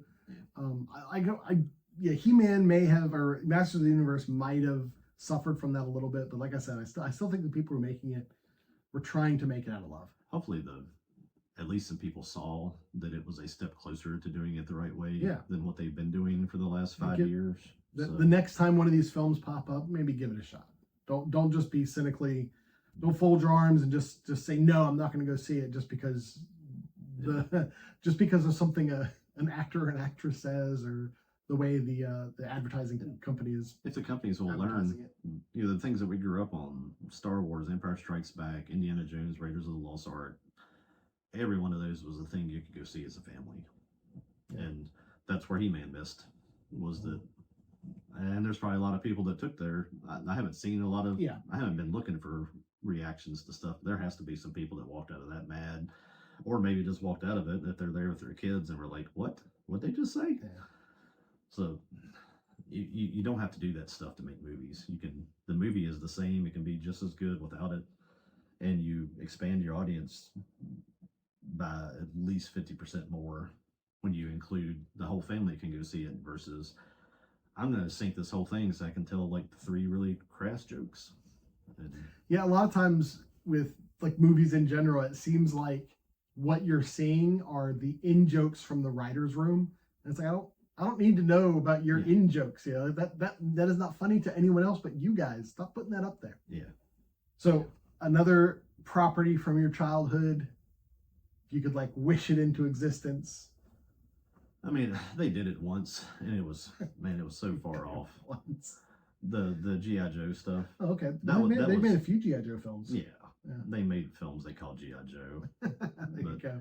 They have butchered those things every time they've tried, because I think that's again coming from people that didn't grow up with it and maybe don't understand that they were IP farming. Yeah. And then they went back almost like they did with like some of the X-Men and Wolverine stuff, where they're like, what about this comic series? And what about this series? And it's like, no, if you want to make that comic series, make that comic series. Don't take that comic series and try to insert it into the 1980s cartoon, because that's 2 different things. And did you know that the Wolverine Origins, X-Men Origins Wolverine, that film was supposed to be the beginning of like a series of films that were going to tell the origins of different X-Men. Yeah. And apparently they had like the Magneto one was already kind of worked out when they realized, well, we're not going to do this because the Wolverine one flopped, so they like retooled it and that became First Class. Yeah. So interesting the way all that works out. And it gave out. birth to the Deadpool movies. That too. Those probably wouldn't have happened without that bad that bad Deadpool. That bad Deadpool. I was so mad. I was like, "What is this?" I didn't even know what Deadpool was. So I was just like, "Okay, that's weird." But I think my first Deadpool comic I ever read was like in 1998. I'd been looking forward to that for a long time. I'll give somebody that wants to IP farm an idea. There's a little mini series in G.I. Joe that I think Image did about Chuckles. Chuckles is the guy who wears like a Hawaiian shirt, like that's how the toy came in the 80s. Okay. But he was like a CIA operative that was almost not even quite like a Don Johnson, more like almost like a Nathan Drake or something that was just really kind of snarky and funny, that was a killer. Like he would infiltrate things and just like show up, and he would take out all these like. That would be an amazing movie if you took that comic series and just pulled that story out. If you wanted to like start back into G.I. Joe, do something like that. That would be an adult movie that you can do with that. The obvious thing that you should do with G.I. Joe is the Snake Eyes, Storm Shadow, that whole series, and they butchered. I've never seen that handled worse than what they've done. It's like every time they try, it just gets worse and worse. It's like, man, just stop. It's like don't ever tell any story about that again because you guys are killing it. Have you ever seen the show Burn Notice? No. Bruce Campbell plays a character in Burn Notice that totally sounds like that guy. Bruce Campbell, when he was like 40, would have been. Yeah. He would have been wrong hair color, but you could have fixed that. Right. He'd be the perfect Chuckles. Gosh, that would have been amazing. But I don't know. Right now, honestly, you would probably, your best bet would probably be Chris Pratt, and then of course you'd have half of the world would lose their mind because it was Chris Pratt. Pratt's in it. But he actually would be a very good Chuckles. But yeah, I'm fine that the people just leave stuff from my childhood alone too. I'm all for. I don't need to see it on live action, big screen stuff. I think I'd be fine with just like a short film or like a proof of concept film for Dino Riders. Do you remember Dino Riders at all? I know what it is. Yeah, it's a ridiculous premise. I loved it as a kid. Dinosaurs and they have guns. Come on. I want to see that on some screen. Just let a studio just make a movie once without trying to do this little nod to this will be the next thing. It's like, no. Yeah. Like, start here, end here, make your movie, release the movie. I don't want any in trailer things. Yeah, He-Man had like 4 or 3 stingers, didn't it? Like after the credit things. And so many of the characters and lines and stuff were kind of introduced right at the end of the movie anyway. And it's like, you could have told that earlier. It would have been part of the movie. It would have made the movie better. But we were talking. I think you were on the road. You got to see He-Man. I don't know what the brand theater. You sent me a picture. And like Marcus Theaters or something. It was great. Made me sad. I went to go see it in Roanoke, and I went to go sit in my little seats that are becoming frayed, and they creak every time you move, and the floor's sticky, and it's Valley View Mall. So I mean, it's already it's almost like an apocalyptic wasteland as it is. The seats feel like they have 20 years worth of grime in them. And that was one of the things that really impressed me about the Marcus Theaters is like as soon as the credits rolled and people were starting to leave, there were workers in there just rubbing down the seats. Like it's great. You sent me this. I don't have the picture here, but you sent me this picture of this like immaculate looking theater with recliners, big padded recliners, and is well lit and clean. I was like, it was a. I was like, come on, man. It was a cinema cafe kind of situation where you could order food and they'd bring it to you. Because about 20 minutes into the film, a guy came up to me and tried to hand me something. I started to go for it. I was like, wait, I haven't ordered anything. And I was like, that's not mine. It's like, you get free food? It was a Heineken. He was trying to give me a Heineken. Oh, wow. It was the guy next to me. It was his. But yeah, going to this Marcus Theater made me realize it's not so much that I hate theaters. It's that I just hate our theater. It doesn't entice me. It doesn't draw me. I don't have a good time while I'm there. I think I told you I watched it was the 28 years later Bone Temple just outside of Indianapolis on like a Monday night. And like they had somebody greeting you at the door to take your ticket. Same here. There was some guy at a little podium taking your ticket. Yeah, there was an entire staff of people there. They obviously wanted to get out of there. It was late. It was like the 9 o'clock showing. Went into a perfectly clean theater, sat down in a comfortable seat, and had food. And I was like, "You're right." It feels like when I go there, it feels like the staff doesn't want to be there, and the people who own the theater they don't want to deal with it either.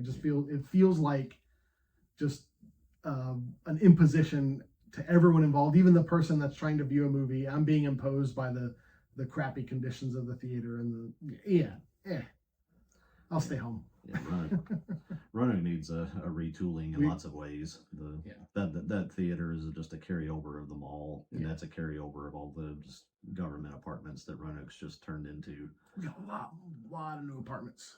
Yeah, that's just you can't have successful businesses where somebody's going to come steal half of what you have and tear down everything that's brand new. So that's our discussion. Be nice. That's our discussion about theaters. Be nice to have a city that cared about its people a little bit more than Roanoke does. But yeah, I'm jealous of where you got to see Masters. It was in Williamsburg, so it was nice. And really, that's not Roanoke is the anomaly. Yeah. Every time I've traveled and we go to see a theater I've somewhere, been down to Florida and just went to a random theater. I was like, wow, this is nice. I think I've always talked about how like Midsummer was one of those things. It's like, man, I'm so glad I saw that in a theater because I got to see people's reactions and stuff. Mm-hmm. That was like a little theater that was like half the size of like a Roanoke theater. I love those theaters where there's like maybe 25, 30 seats. Yeah, those are great. But it was still got recliners, cushy seats, reclining. You had places for your food. It was well staffed. There was things you could actually order.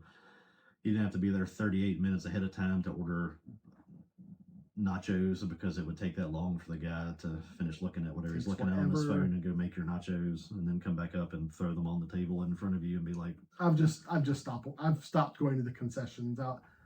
I'll go in there, and if there's a line, I'll pull out my phone and I'll buy a ticket and I'll just walk right in. Like, do you want to round up? I'm like, I actually said that at the Masters of the Universe. I said round up for what? And he's like, St. Jude. I was like, yeah, round it up. And we're sitting there. I was like, what kind of experience is this? Getting ready to throw down with this guy over leaving 37 cents in St. Jude. Well, you don't talk to people like that. But that's Roanoke. Also, as we were going through these recordings, we realized that the audio may be off on this. I'm recording on my own personal phone, so we're not sure if like these microphones are actually working. So if the audio kind of sucks for this episode, I apologize. My bad. We can't do anything about it now. We know just about 7 minutes ago. Yeah, so we've recorded. It's done. Yep. But we'll do our best of getting that audio cleaned up, and we're putting the audio podcast on Spotify. You can find Appalachian Dim Sum there. Yeah. And we also have a X account. Yeah. A Dim Sum podcast. Yeah. Links in the description. If you see it on there, just retweet it or whatever the little circle thing is, and maybe see if you can get a few people that you know to see us. There you go. Maybe we can get some of the bots that follow us to retweet. Hey. Yeah. I think you have to pay them, don't you? Probably. Probably. All right, that's it for episode 65. Yeah. We really don't know what we're going to talk about next episode. We're not that far ahead. We'll come up. We'll figure it out. We're getting close to the actual Ghost in the Shell series. Couple weeks. When that starts, we'll probably try to do that by episode. Yeah. So we're going to definitely do that by episode. We will be doing Dan by episode. So at some point, it'll be more of we'll have like a recurring segment, which that should be fun. Yeah. All right. Well, thank you, Joel. It's been fun. Yeah. All right. We made it this long after eating those big burgers. Yes. Now it's that was great. time. See you later.